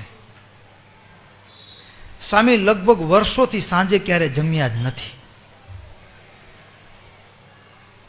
તંદુરસ્તી પાછળના ઘણા બધા કારણો, 100 વર્ષે પણ તંદુરસ્ત છે. એનું મુખ્ય કારણ સ્વામી ક્યારે સાંજે બપોર પછી બહુ ભૂખ હોય તો કદાચ એકાદ કેળું કે એકાદ ફ્રૂટ લે, અને વધીને કદાચ ક્યારેક ઈચ્છા હોય તો અડધો ગ્લાસ દૂધ લે. એના સિવાય સ્વામી સાંજે ક્યારેય પણ જમતા નથી. બપોરે 11:30 12 વાગે જમી લીધું એટલે પૂરું થઈ ગયું. એટલે તંદુરસ્તી, આપણે એમ થાય કે સ્વામીને 100 વર્ષે આવા એકદમ તંદુરસ્ત પડ્યા છે, કઈ નખમાં રોગની એક ગોળીએ ખાવી ન પડે. આજે પણ હો, સવારે એ 7 ધાનનો સાથવો, એ છાશ હોય જે હોય તે, અથવા દૂધીનો બાફેલું દૂધીનો બાફલો કહી શકાય એ હોય, કે પછી દહીં હોય, કે જે દૂધ હોય જે હોય એમાં ભેળવી અને પી જવાનું. સવારે એટલું ને બપોરે જમી લેવાનું. આ સ્વામીનો નિત્યક્રમ. 100 વર્ષની ઉંમરે પણ હો, 100 વર્ષની ઉંમરે પણ સ્વામીનો આ નિત્યક્રમ છે. બરાબર? એટલે અમને એવો વિચાર આવ્યો કે આપણે, તમે પણ ઘરમાં આમ આપણી જૂની રેણી કેણી જુઓ તમે તો, બેનો મંદિરે 4 વાગે દર્શન કરવા આવે ત્યારે સીગડી ઉપર ખીચડી ચડવાનું મૂકીને આવે, પછી દર્શન કરી નિરાતે 6 સાડા 6 વાગે ઘરે જાય. અને ભાઈ પણ વગડેથી આવી ગયા હોય, કે મજૂરી કામ કરતા હોય, લેબર કામ કરતા હોય, કોન્ટ્રાક્ટર હોય કે જે હોય એ આવી ગયા હોય, નાહી ધોઈને ફ્રેશ થાય, ખીચડી જમીને પછી મંદિરે આવે. બરાબર ને? એટલે જમવાનું પતી ગયું ને જમ્યા પછી 2 કલાકનો સમય નીકળી જાય. એટલે એ જે શરીરમાં સીધું જમ્યા પછી સુવાના કારણે ગેસ થાય, સવારે પેટ ભારે પડ્યું હોય, પેટ સાફ ન થાય, આ કોઈ પ્રશ્નો ન રહે. સમજ્યા ને? હવે આ અત્યારે આપણું કેવું થઈ ગયું કે અત્યારે રાતે 10 વાગે ઘરે જઈને જમીએ આપણે, અને એમાંય આ યુવાન મૂર્તિયાઓ બધા એ તો રાત્રે 11 વાગે વાડીમાં ઓલી ભાત ને ડુંગળીવાળા ભાતની પાર્ટી કરતા હોય. ઘણા મૂર્તિયા ખવાય નહીં, મહારાજ ના પાડી છે. 11 વાગે રાતે પાર્ટી કરે હો. બરાબર? એટલે આ બધા શેના રોગના કારણ બને? શેનું કારણ બને? જેટલું મોડું ખાઈએ આપણે એટલું શરીરનો અગ્નિ મંદ હોય, અને એ ઉપર નાખી દીધું. આપણે કાલે તમને સમજાવ્યું હતું કે થ્રેશર મશીન હોય ને એના ઉપર લીલી ભૂતળી નાખીએ તો પછી કેવું કાઢે? એ ભૂકો કરે. શું કરે? અને કાં તો ઠપ થઈ જાય, જામ થઈ જાય, ને કાં તો એમને ઉડાડી નાખે કાચું. બરાબર ને? એના એ હાલ આપણા શરીરના થાય. એટલે જેટલું મોડું જમીએ છીએ એટલા આપણે રોગને આમંત્રણ આપીએ છીએ. એટલે ફરીવાર આપણા ગામમાં થોડોક તમે એવો પણ પ્રયાસ કરો, વડીલો છો કે ઘરમાં આપણે વહેલા 6, 6:30, 7 વાગે, મોડામાં મોડું 7-1 વાગ્યા સુધી, ભલે કદાચ દી હાથમાંથી પહેલાં ન જમી શકીએ તો પણ વહેલું જમાઈ ગયું હોય, પછી મંદિરે દર્શન કરવા આવી 2 કલાક દર્શન કરીએ, ચેષ્ટા કરીને જઈએ, 2 કલાક સમય નીકળીએ, થોડું હાલવાનું થઈ જાય, આવું થઈ જાય તો આપણે એ ગેસ, એસિડિટીને, હવાના ગોટો વળી જતો પેટમાં ને બધા રોગથી બચી જઈએ. બરાબર. અને હવે આ તો કેવું, અમે અહીંયા વાત કરીએ અને એ જ પાછું અહીંયા કરીને રાતે 10 વાગે અહીંયા પ્રસાદ વેચાય લ્યો તમને. એટલે કોઈ કેમ કે સ્વામી તમે જ મંદિરમાં રાતે 10 વાગે પ્રસાદી દો છો. આ 2 દિવસનું પણ એની આપણે સ્કીમ લઈ આવ્યા છે નવી, સમજ્યા ને? તમે જ પ્રસાદી દો છો. એટલે પછી અમને વિચાર આવ્યો કે આપણે આરતી કરી, અહીંયા ક્યાંથી ભાઈ,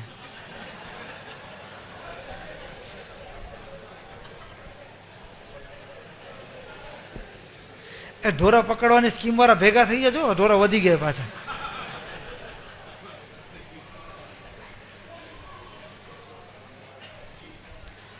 એટલે જો આરતી એટલે કે નિર્વિકલ્પની સ્તુતિ થઈ જાય પછી જમવાનું ચાલુ થઈ ગયું હોય ને તો 8, 8:15 વાગ્યા સુધી, પછી એમાં પ્રશ્ન શું આવે, પ્રસાદ લઈને ઘર ભેગા થઈ જાય બધા. પણ અમને વિચાર એ આવ્યો, અમને વિશ્વાસ છે કે પ્રસાદ લીધા પછી નીચે પ્રસાદ લઈને બધા ભક્તો અહીંયા આવશે. તમને કેમ કહો છો, હા કે ના? મારા વાલા અવાજ નથી આવતો, ડાઉટ લાગેલો આ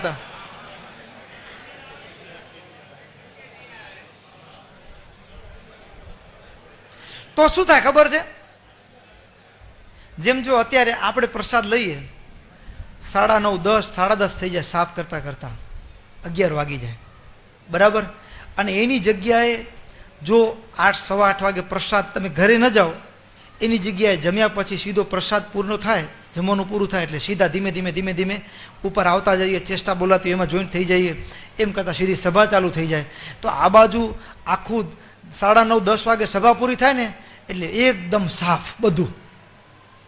બાપા કેવું લાગે કાર્યક્રમ? સ્કીમ સારી છે, પણ ડાઉટ એક પ્રશ્ન રહે છે કે બધા ઘર ભેગા થઈ જાય તો?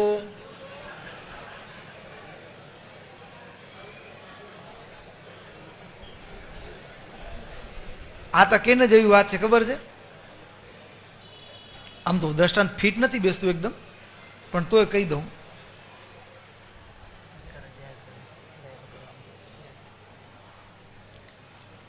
આમ એકદમ ફિટ નથી બેસતું, પણ તોય આમ અમને એમ લાગે છે.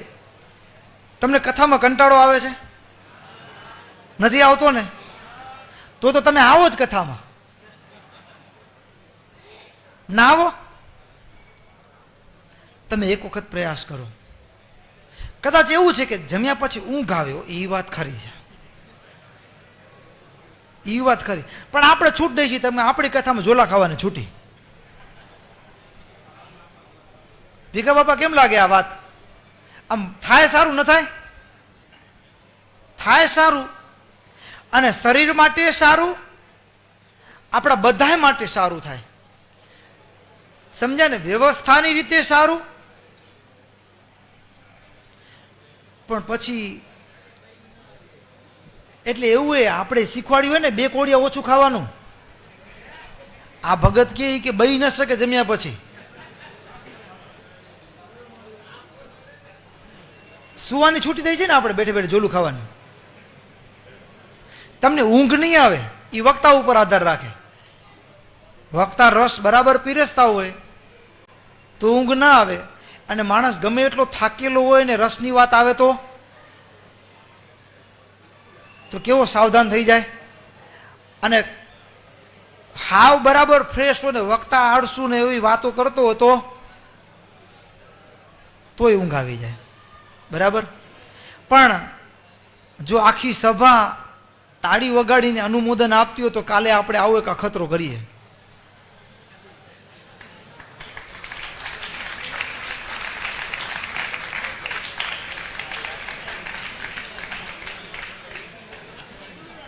હે? જોરે જોરે વાગડીએ તાળી. સરસ. વાલા ભક્તો, અમારો ભાવ છે ને, કેટલીક વસ્તુ એવી છે, જેમ વિજ્ઞાન છે ને, વિજ્ઞાન એ પ્રયોગો કરે છે. પ્રયોગો એટલે કે યુવાનો હોય તો એને ખબર છે, આપણે ભણ્યા છીએ બધા, એક સ્ટવ લ્યો, એના ઉપર બર્નર મૂકો, એનામાં આટલા આ મૂકો, આટલું દ્રાવણ નાખો, આટલા તાપમાને ગરમ કરો, આટલું કરો તો આમ થાય ને. એમ ધર્મના પ્રયોગો છે આ.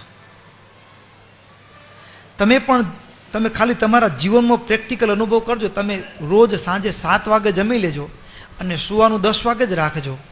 તમે પછી કહેજો કે તમારા શરીરમાં સવારે ઉઠવામાં આળસ નહીં હોય, તમારે ફ્રેશનેસ એટલી હશે, તમારે દિવસમાં કામ કરવાની મોજ એટલી પડશે.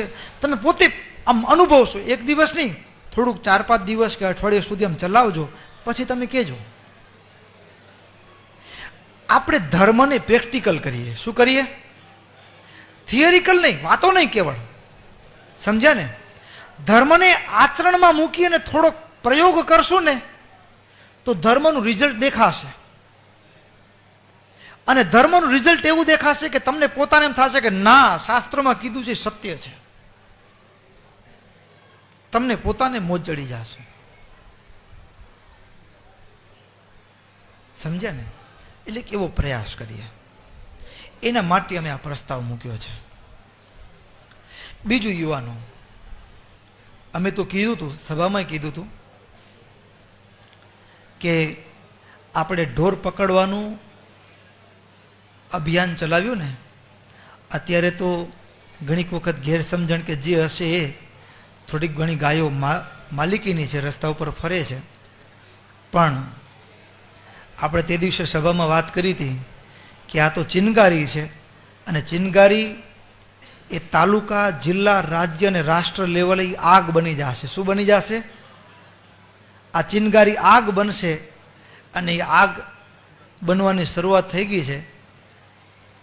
હાઈકોર્ટે ચુકાદો આપી દીધો અને કડક સૂચના આપી છે દરેક કોર્પોરેશનને કે ગામમાં રખડતા પશુઓ છે કે શહેરમાં રખડતા પશુઓ છે એને યોગ્ય સ્થાને પહોંચાડો. કારણ શું? બે ગાડી અથડાય બરાબર, તો ઓલા માટે આપણે ફોજદારી દાવો માંડીએ, પણ અચાનક ગાય નીકળે ને માણસ ગુજરી જાય તો એ ગાયના માલિક ઉપર આપણે ફોજદારી કરીએ છીએ? નથી કરતા. બરાબર ને? એટલે હવે સરકાર સાવધાન થઈ છે. બરાબર? એટલે આપણે ગામમાં સાવધાનીના ભાગરૂપે હવે બાકીની જે ગાયો છે ને પકડવાની ઝુંબેશ ચાલશે. બીજું, યુવાનો, આટલી મોટી સભા છે, આખું ગામ ભેગું થઈ જાય. મદનપુરના યુવાનો બેઠા છે, સુખપરના તો છે જ, નરનારાયણ નગરના યુવાનો, હરિભક્તો બધા બેઠા છો તમે. આપણે ત્યારે પણ આઝાદીના અમૃત મહોત્સવ અને નરનારાયણ દ્વિશતાબ્દી મહોત્સવમાં સંકલ્પ કર્યો હતો. મારું ગામ સ્વચ્છ ગામ, મારું સ્વપ્નનું સુપર ગામ. એની સાથે સાથે એક એવો પણ સંકલ્પ કર્યો હતો, મારું ગામ નિર્વ્યસની ગામ. યુવાનો, સાચું કહું ને, તમે કદાચ ક્યાંક ફસાઈ ગયા હશો, કોઈક યુવાન દારૂમાં ફસાઈ ગયો હશે, કોઈક યુવાન વ્યસનમાં, પડીકીમાં ફસાઈ ગયો હશે, કોઈક માવામાં ફસાઈ ગયો હશે, કોઈકને બીડી પીવાની ટેવ પડી ગઈ હશે. તમારા રૂપિયા છે, સમજ્યા ને? પૈસા તમારા છે, શરીર તમારું બગડે છે, એમાં અમને શું? અમને શું ખબર છે? અમને જે હૈયામાં બળે છે ને એટલું જ છે. તમને એક પ્રસંગ કહી દઉં. અમારું હૈયું શું કામ દુખે છે?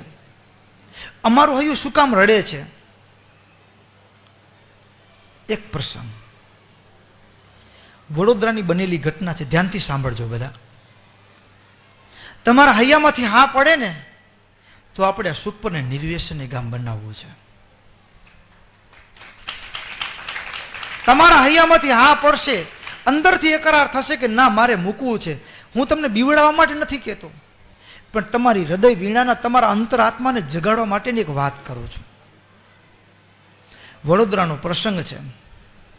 એક યુવાન સીએ થયો, સીએ, ભણેલો ગણેલો યુવાન,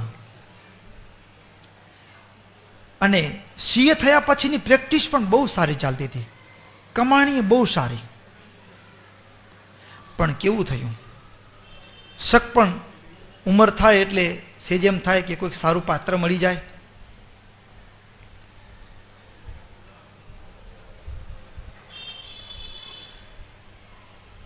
સારું પાત્ર મળી જાય એટલે કન્યાની શોધખોળ ચાલુ હતી.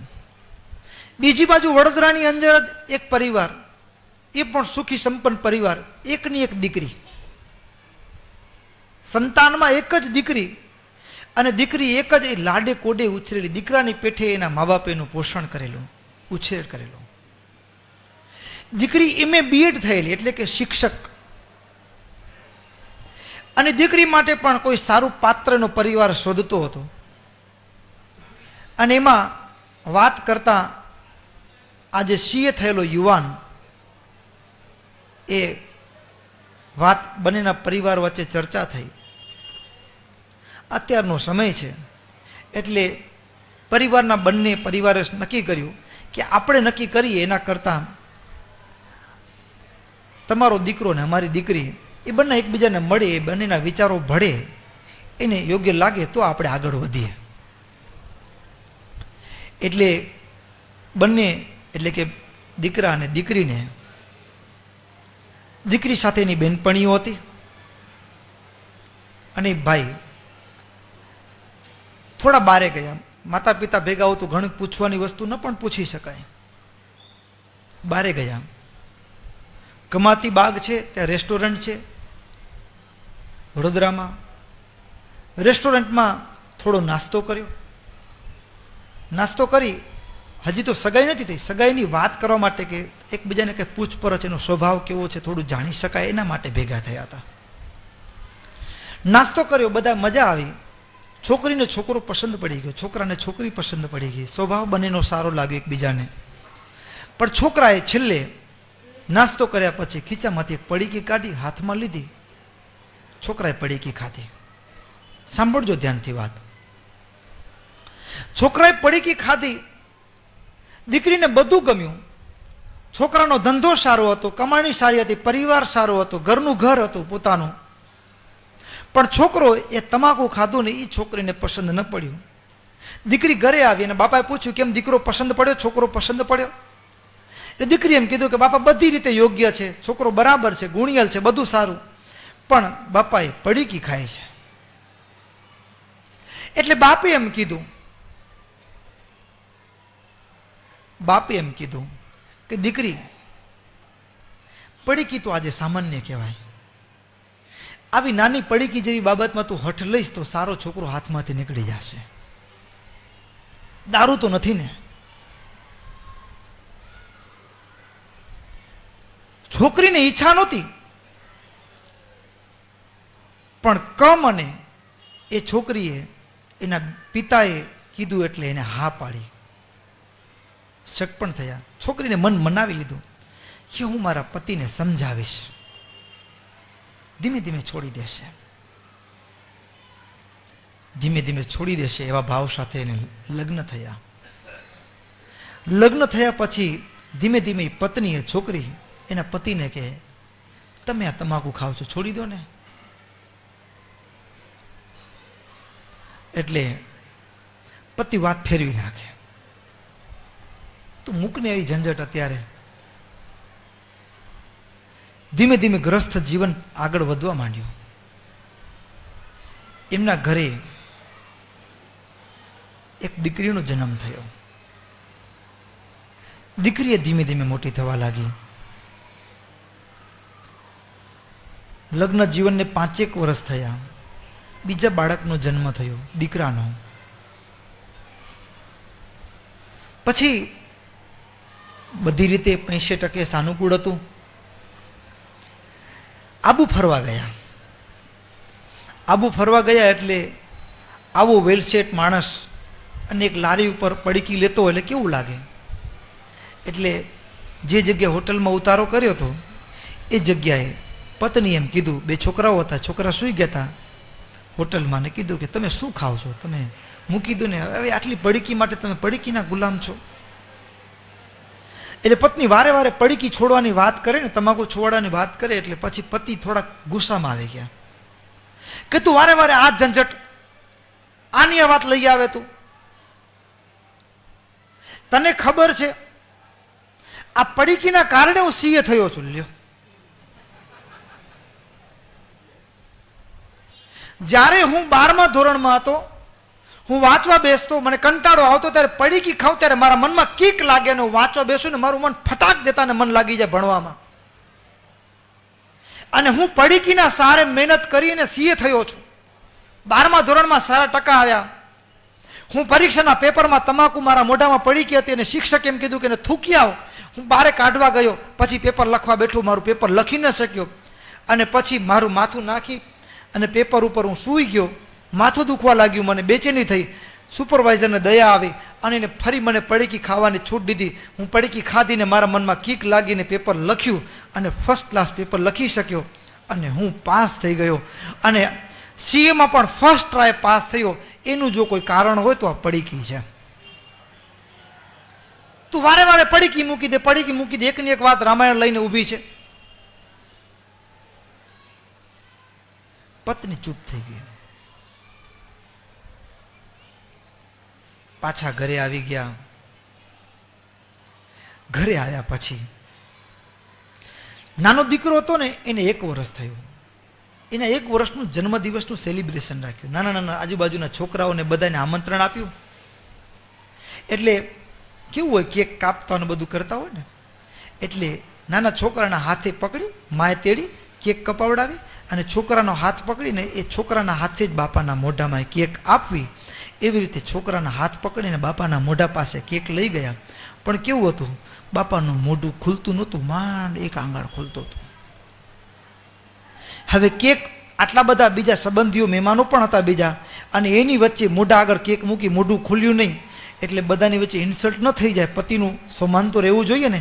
એટલે તરત જ એ પત્નીએ શું કર્યું તો કે કેક હતી ને એ પાછી લઈ લીધી, ખાલી મોઢાને અડાડીને, અને પછી છોકરાને ખવડાવી દીધી. પણ એ રાત પડી એટલે વળી પત્નીએ કીધું, તમને ખબર છે તમારું મોઢું એક આંગળ ખુલે છે, તમને મૂકી દો તો સારું, કેન્સર થશે. અને હરિભક્તો, તમે જોજો, આપણે તમાકુ ખાવાની કે ટેવ હોય ને, ધીમે ધીમે ધીમે ધીમે આપણું આંગળ મોઢું છે ને સાવ સાંકડું થતું જાય. ખાતા હોય તમે મોઢામાં આંગળી નાખીને જુઓ, એમ નથી કહેતો હું તમે, પણ તમે જોજો. એનું કારણ શું ખબર છે? એનામાં નિકોટીન છે. નિકોટીન એટલે શું? નિકોટીન હું તમને વઢીને નથી કહેતો. નિકોટીન એટલે શું? તમે સર્ચ કરજો ગૂગલમાં. નિકોટીન એટલે એવું કાતિલ ઝેર. 7 માણસ આમ બાથમાં લઈ અને કોઈક વડલાને હાથને ભરે ને, તો જે વડલો હાથમાં ન આવે એ વડલાને સુકાવવો હોય તો શું કરાય? તો કે નીચેથી થોડીક છાલ ઉખેડી અને 2 ટીપા કે 1 ટીપું તમે નિકોટીનનું નાખી દો, 7 દિવસમાં વડલો સુકાઈ જશે. આટલું કાતિલ ઝેર એ એની અંદર છે. નિકોટીન એ તમાકુની અંદર છે. અને તમાકુ જ્યારે આપણે ખાઈએ છીએ, આપણા ગાલનો અંદરનો જે કોષ છે, ગલોફો છે ને, એ ગાલના કોષ દર 21 દિવસે બદલાય. જેમ આપણા હોઠ ફાટ્યા હોય તો ચામડી પોતે નવી આવી જાય છે ને, એમ અંદરની જે ગાલના કોષ છે દર 21 દિવસે નવા આવી જાય છે. આપણું શરીર નવા જનરેટ કરી દે છે ઓટોમેટિકલી. પણ જે માણસ આપણે તમાકુ ખાવાની કદાચ આદત પડી ગઈ હોય, એક વખત મોઢામાં તમાકુ નાખીએ એટલે ગાલના જે કોષ હતા એ ડેડ થઈ ગયા, એ મરી ગયા, નાશ પામી ગયા. એટલે વરી શરીર નવા કોષ જનરેટ કરે, ફટાફટ નવું પ્રોડક્શન કરે. પણ રોજબરોજ આપણે ખાતા હોય, દિવસના 5, 10, 15 વખત પડીકી ખાતા હોઈએ, પછી ધીમે ધીમે એવું થાય કે શરીર એ પોતાને ગાલના કોષ બનાવવાની જે શક્તિ છે ખતમ થઈ જાય. અને ખતમ થઈ જાય એટલે પછી ધીમે ધીમે ધીમે ધીમે હવે જકડાવાનું શરૂ થાય. જ્યાં સુધી એ શરીર લડતું હોય, એ નવા કોષ બનાવી લેતું હોય, ત્યાં સુધી હજી વાંધો નથી. પણ જે દિવસે શરીર ગાલના કોષ નવા બનાવવાની બંધ કરી દીધું, પછી ગાલના કોષ સંકળાવા માંડે. અને સંકળાવા માંડે એટલે તમે જોજો, જે નિર્વ્યસનની હશે એના ગાલ એકદમ સ્મૂથ હશે, અને પછી વ્યસન કરતા હોઈએ તો પછી ગાલ છે ને એકદમ બળછટ થઈ જશે, કડક થઈ જશે. એનામાં સ્મૂથનેસ નહીં હોય. અંદર ગાલના કોષ જે વડલાને સુકાવી શકે એ નિકોટીન એ આપણા ગાલના કોષને ખતમ કરી દે છે, અને આપણા ગાલના કોષ સંકોચાતા ધીમે ધીમે મોઢું બંધ પડવા માંડે છે. સામાન્ય તંદુરસ્ત માણસનું મોઢું 3.5 થી 4 આંગળ ખુલતું હોય, પછી એની શરૂઆત થાય ગાલના કોષ સુકાવા માંડે એટલે 3 આંગળ, પછી 2.5 આંગળ, 2 આંગળ, પછી એમ કરતા 1.5 આંગળ ને પછી 1 આંગળ, અને એમ કરતા ગાલમાં જો ચાંદુ પડે તો સમજી લેવાનું કે ઘરના ખૂણામાં એક પથારી તૈયાર રાખો, કેન્સરની સવારી આવી રહી છે. કેન્સર હવે આપણાથી દૂર નથી. આ ભયંકરતા છે. તમે જુઓ છો આપણી વચ્ચે ઘણા કેવા વડીલો હોય કે કોઈક યુવાન હોય ને થઈ ચૂક્યું હોય, એનું આખો ગાલ કાપી નાખ્યો, આપણે નજર સામે જોઈએ છીએ, પણ એની એવી ખાસિયત છે કે ખાવાનું મન થાય, લ્યો એ મૂકી ન શકાય. ઈચ્છા છે ઘણા યુવાનોને, ઘણા આમાં બેઠા છે યુવાનો, એની હૃદયથી ઈચ્છા થાય કે મારે છોડી જ દેવું છે આ વખતે, પણ નથી છૂટતું, નથી છૂટી શકતું. એનું કારણ શું એ તમને કહીશ. પણ હવે જે ગાલના કોષ મરી ગયા, અને એ પેલી બાઈ હતી ને એના ધણીને સમજાવે કે તમારું મોઢું ઓછું ખુલે છે, તમે છોડી દો તો સારું. અને ત્યારે ફરીવાર ધણીએ થોડીક ધમડાટી કરી, પત્ની ચૂપ થઈ ગઈ, રડીને સૂઈ ગઈ. મહિનો જ ન થયો અને ત્યાં અચાનક શું થયું, સાંજ પડી ગઈ. પતિ હજી ઘરે નહોતા આવ્યા. પત્ની રાહ જોતી હતી, જમી નથી. છોકરાઓને જમાડીને સુવડાવી દીધા હતા.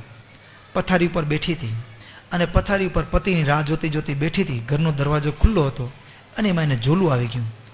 થોડેક મોડેકથી પતિ આવ્યો. હેમાંગીનું નામ હતું. હેમાંગ આવ્યો, અને હેમાંગ આવી અને ઘરના દરવાજા બંધ કરી, અને ઉપરના માળે એ રવેશમાં ઝૂલો હતો, હિંચકો હતો, ત્યાં બેઠો હતો. પત્ની અચાનક રાતે 12 વાગે જાગીને જોયું તો ઘરના દરવાજા બંધ હતા. એટલે થયું કે હેમાંગ આવી ગયો છે, મારો પતિ આવી ગયો છે. પણ પથારીમાં નહોતા. રસોડામાં જઈને જોયું તો જમવાનું એમને એમ પડ્યું હતું. ઘરમાં ઉપરના માળે ગયા પત્ની જોવા માટે, તો ઉપરના માળે હિંચકા ઉપર મોઢું થોડું ઢીલું હતું, ઉદાસ મન, અને હિંચકા ઉપર ઝૂલતા હતા. એટલે પૂછ્યું, કેમ કંઈ બીમાર છો, શું તકલીફ છે? તો કે મોઢામાં ચાંદુ થયું છે. ડૉક્ટરને બતાવ્યું? તો કે હા, અઠવાડિયાથી દવા લઉં છું પણ કોઈ અસર થતી નથી. તો હવે? તો કે કાલે રિપોર્ટ કરવા માટે બોલાવ્યા છે. બાયોપ્સીનો રિપોર્ટ કરશે, એટલે કે ગાલની અંદરની ચામડી લેશે, ગલોફાની અંદરની ચામડી લેશે બાયોપ્સી માટે, અને પછી મુંબઈ મોકલશે રિપોર્ટ માટે. કાંઈ વાંધો નહીં, કાલે હું તમારી સાથે ચાલીશ, અત્યારે આપણે સૂઈ જઈએ. એ તો કંઈ સામાન્ય ચાંદુ થતું હોય. પત્ની હિંમત આપે, એને મનમાં થઈ ગયો કેન્સર છે એમ. પણ ઉપરથી એ પત્ની હિંમત રાખીને પતિને કે હવે થઈ ગયું છે એમ, હવે રડીશ, રડવાથી કે મતલબ નથી, એટલે હિંમત રાખીને પત્નીને હિંમત આપી પતિને એટલે સૂઈ જઈ. અત્યારે બીજે દિવસે પત્નીએ પતિની સાથે ગઈ, ગાલના ચામડી લીધી, ગાલની અંદરની ગલોફાની, અને પછી બંને ઘરે આવતા રહ્યા. અને અઠવાડિયામાં તો હવે હેમાંગભાઈએ તમાકુ બંધ કરી દીધું હતું. અઠવાડિયામાં તો શરીર એટલું સાવ નર્વસ થઈ ગયું. 8 દિવસ પછી રિપોર્ટ લેવા જવાનું હતું. રિપોર્ટ લેવા પોતે ન જઈ શક્યા, પત્ની ગઈ. રિપોર્ટ લેવા પત્ની ગઈ ત્યારે ડૉક્ટર સાહેબને કીધું કે સાહેબ રિપોર્ટ. ત્યારે શું રિપોર્ટ છે? ત્યારે ડૉક્ટર સાહેબ એટલું બોલ્યા કે તમે તમારા પતિને નહોતું સમજાવ્યું? તો કે સમજાવ્યું તો ઘણું હતું પણ નથી માન્યા. તો સાંભળો, તમારા પતિને કેન્સર છે ને, બીજા સ્ટેજમાં છે. હવે કઈ ઉપાય ખરો? તો કે અમદાવાદ કેન્સર હોસ્પિટલમાં લઈ જાઓ, ટ્રીટમેન્ટ કરશો તો કદાચ 2-4 દાડા વધુ રહી શકે. ફેલાઈ ચૂક્યું છે, બચવાની સંભાવનાઓ નહીવત છે, પણ પ્રયાસ કરવો જોઈએ. એને અમદાવાદની કેન્સર હોસ્પિટલને ચિઠ્ઠી લખી દીધી.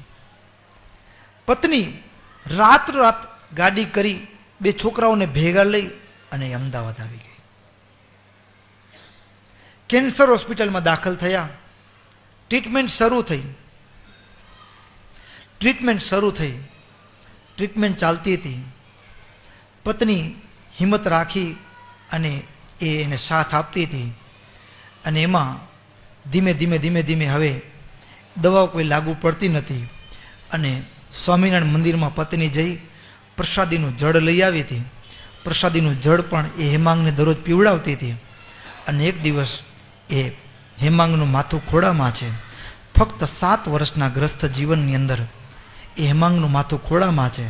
અને એ હેમાંગ આ દુનિયામાંથી જતો રહ્યો. અને પત્ની 7 વર્ષનો ગ્રસ્ત જીવન. અને જ્યારે એના બાપ એને મળવા આવ્યા ને ત્યારે દીકરી બાપના ખંભા ઉપર માથું રાખીને એમ કીધું કે બાપા, મારા 7 વર્ષના ગ્રસ્ત જીવનમાં વિધવા પણ આવ્યું, એનો જવાબદાર કોણ? એનો જવાબદાર કોણ? તમે દારૂ પીવો, તમે તમાકુ ખાઓ, એમાં અમને કાંઈ વાંધો નથી, પણ તમારા પાછળ કોઈક રડે છે ને, એ અમને સંતોને રડાવે છે. તમારી પાછળ તમારો પરિવાર છે. આપણે કદાચ કોઈ કૂટે હોય, રાત્રે 12-1 વાગે કદાચ દારૂ પીને ઘરે આવે ને, પત્ની રડે છે, એના આંસુ આપણને નથી દેખાતા, ઓશિકામાં માથું નાખીને રડી લે છે. કદાચ આપણા આગળ હસતો મોઢો રાખે છે. કોઈકનું રુદન છે, સમજ્યા ને? કોઈકનું રુદન છે. આપણા દીકરા દીકરીઓનું શું, પરિવારનું શું? શરીરની બરબાદી, પરિવારની બરબાદી, પૈસાની બરબાદી, બધી બરબાદી છે, નથી? એટલે અમને એવી ઈચ્છા છે કે આપણે બધા સાથે મળી. આમાં એવું છે કે એક જણો છોડવાની ઈચ્છા કરે ને તો એને મિત્ર કે લેને યાર, પણ આપણે બધા સાથે મૂકીને તો કોઈને કહેવા વાળું જ ન રહે. સમજ્યા ને? સાથે મૂકીએ તો કોઈને કોઈ કહેવા વાળું જ ન રહે કે લે તું ખાઈ લે. પણ આ વસ્તુ એવી છે કે એક વખત મનથી મક્કમ નક્કી કરવું પડે કે મારે નથી ખાવું એટલે નથી ખાવું. અને અમારે એવી ઈચ્છા છે કે આ સુખપર ગામ છે ને નરનારાયણ ભગવાનના દ્વિશતાબ્દી મહોત્સવમાં નિર્વ્યસની બને. આ ગામનો એક એક પૈસો છે ને જે વ્યસન પાછળ વેરફાતો હતો, એ પૈસો એ નરનારાયણ દેવ દ્વિશતાબ્દી મહોત્સવ હોય કે ભારતનું એક આદર્શ સુખપર ગામ બને ને એમાં એવો દાખલો મળી જાય કે આ સુખપર ગામ એનો પૈસો જે વ્યસનમાં વેડફાતો હતો ને એ પૈસો એમાં સર્જનમાં વપરાણો. અને નરનારાયણ દેવ દ્વિશતાબ્દી મહોત્સવમાં સુખપરનો એક ડંકો વાગી જાય અને આપણે એવું એક કાર્ય કરવું છે. અને એના માટે યુવાનો જે વ્યસનમાં ફસાયા હો, તમને કદાચ ક્યાંક ટેવ હોય ને, તમારા હૃદય વીણાના તારને જણજણાવજો. ભીતરમાંથી અવાજ આવશે કે મારે છોડવું છે, છૂટી જશે. અને તમને છોડવાની ઈચ્છા થાય ને તો આવજો. તમને કેમ છોડવું ને એનો રસ્તો અમે બતાવશું. અરે દિવસની 20-20 પડીકી ખાનારા, 2-2 જોડી બીડી પી જનારા, દરરોજ ગાંજો જોઈએ હોય એવા, દરરોજ અરે પૈસામાં ફસલ આવી હોય, પાકમાં રૂપિયા આવ્યા હોય, એ રૂપિયા 2-4 મહિના લેતા સુધી છૂટ દારૂ પીનારા, પણ જીવનમાં એક સંકલ્પ કરે કે મારે નથી કરવું, અને ઠાકોરજીના ચરણમાં માથું મૂકીને વિશ્વાસ મૂકીને સંકલ્પ કરે ને અને છૂટી ગયું હોય એક ઝાટકે. આપણે સંકલ્પ કરશું, ભગવાનને પ્રાર્થના કરશું તો છૂટી જશે એવો અમને વિશ્વાસ છે. અને નરનારાયણ ભગવાન એ 200 વર્ષના મહોત્સવમાં આપણા ગામ ઉપર રાજી છે. અને આ 200 વર્ષના ઉત્સવમાં આ સ્વામિનારાયણ ભગવાનના સંકલ્પનું ગામ બનાવવું છે, હકીકત છે. અને આપણે બધા એમાં ભેગા મળશું, એ પણ હકીકતની વાત છે. તમને આ વિચાર ગમ્યો હોય ને તો આપણે હજી નરનારાયણ દેવ દ્વિશતાબ્દી મહોત્સવના પહેલાં, ઉત્સવ ચાલુ થાય ને એના પહેલાં આખું ગામ મદનપુર, સુખપર, નરનારાયણનગર બધા સાથે મળી અને વ્યસનનો ખર્ચો છે ને એને એક ડાયવર્ટ કરી અને એક નવું જ કંઈક કાર્ય કરશું કે જેની નોંધ એ સત્સંગ, સમાજ, ગામ, રાષ્ટ્ર, ધર્મ બધી જગ્યાએ લેવાય એવું એક બેનમૂન કાર્ય કરવાના છીએ. અને એમાં તમને સાક્ષી બનવાનું છે ને આપણે આ કાર્યમાં ભાગીદાર થવું છે ને થવું છે.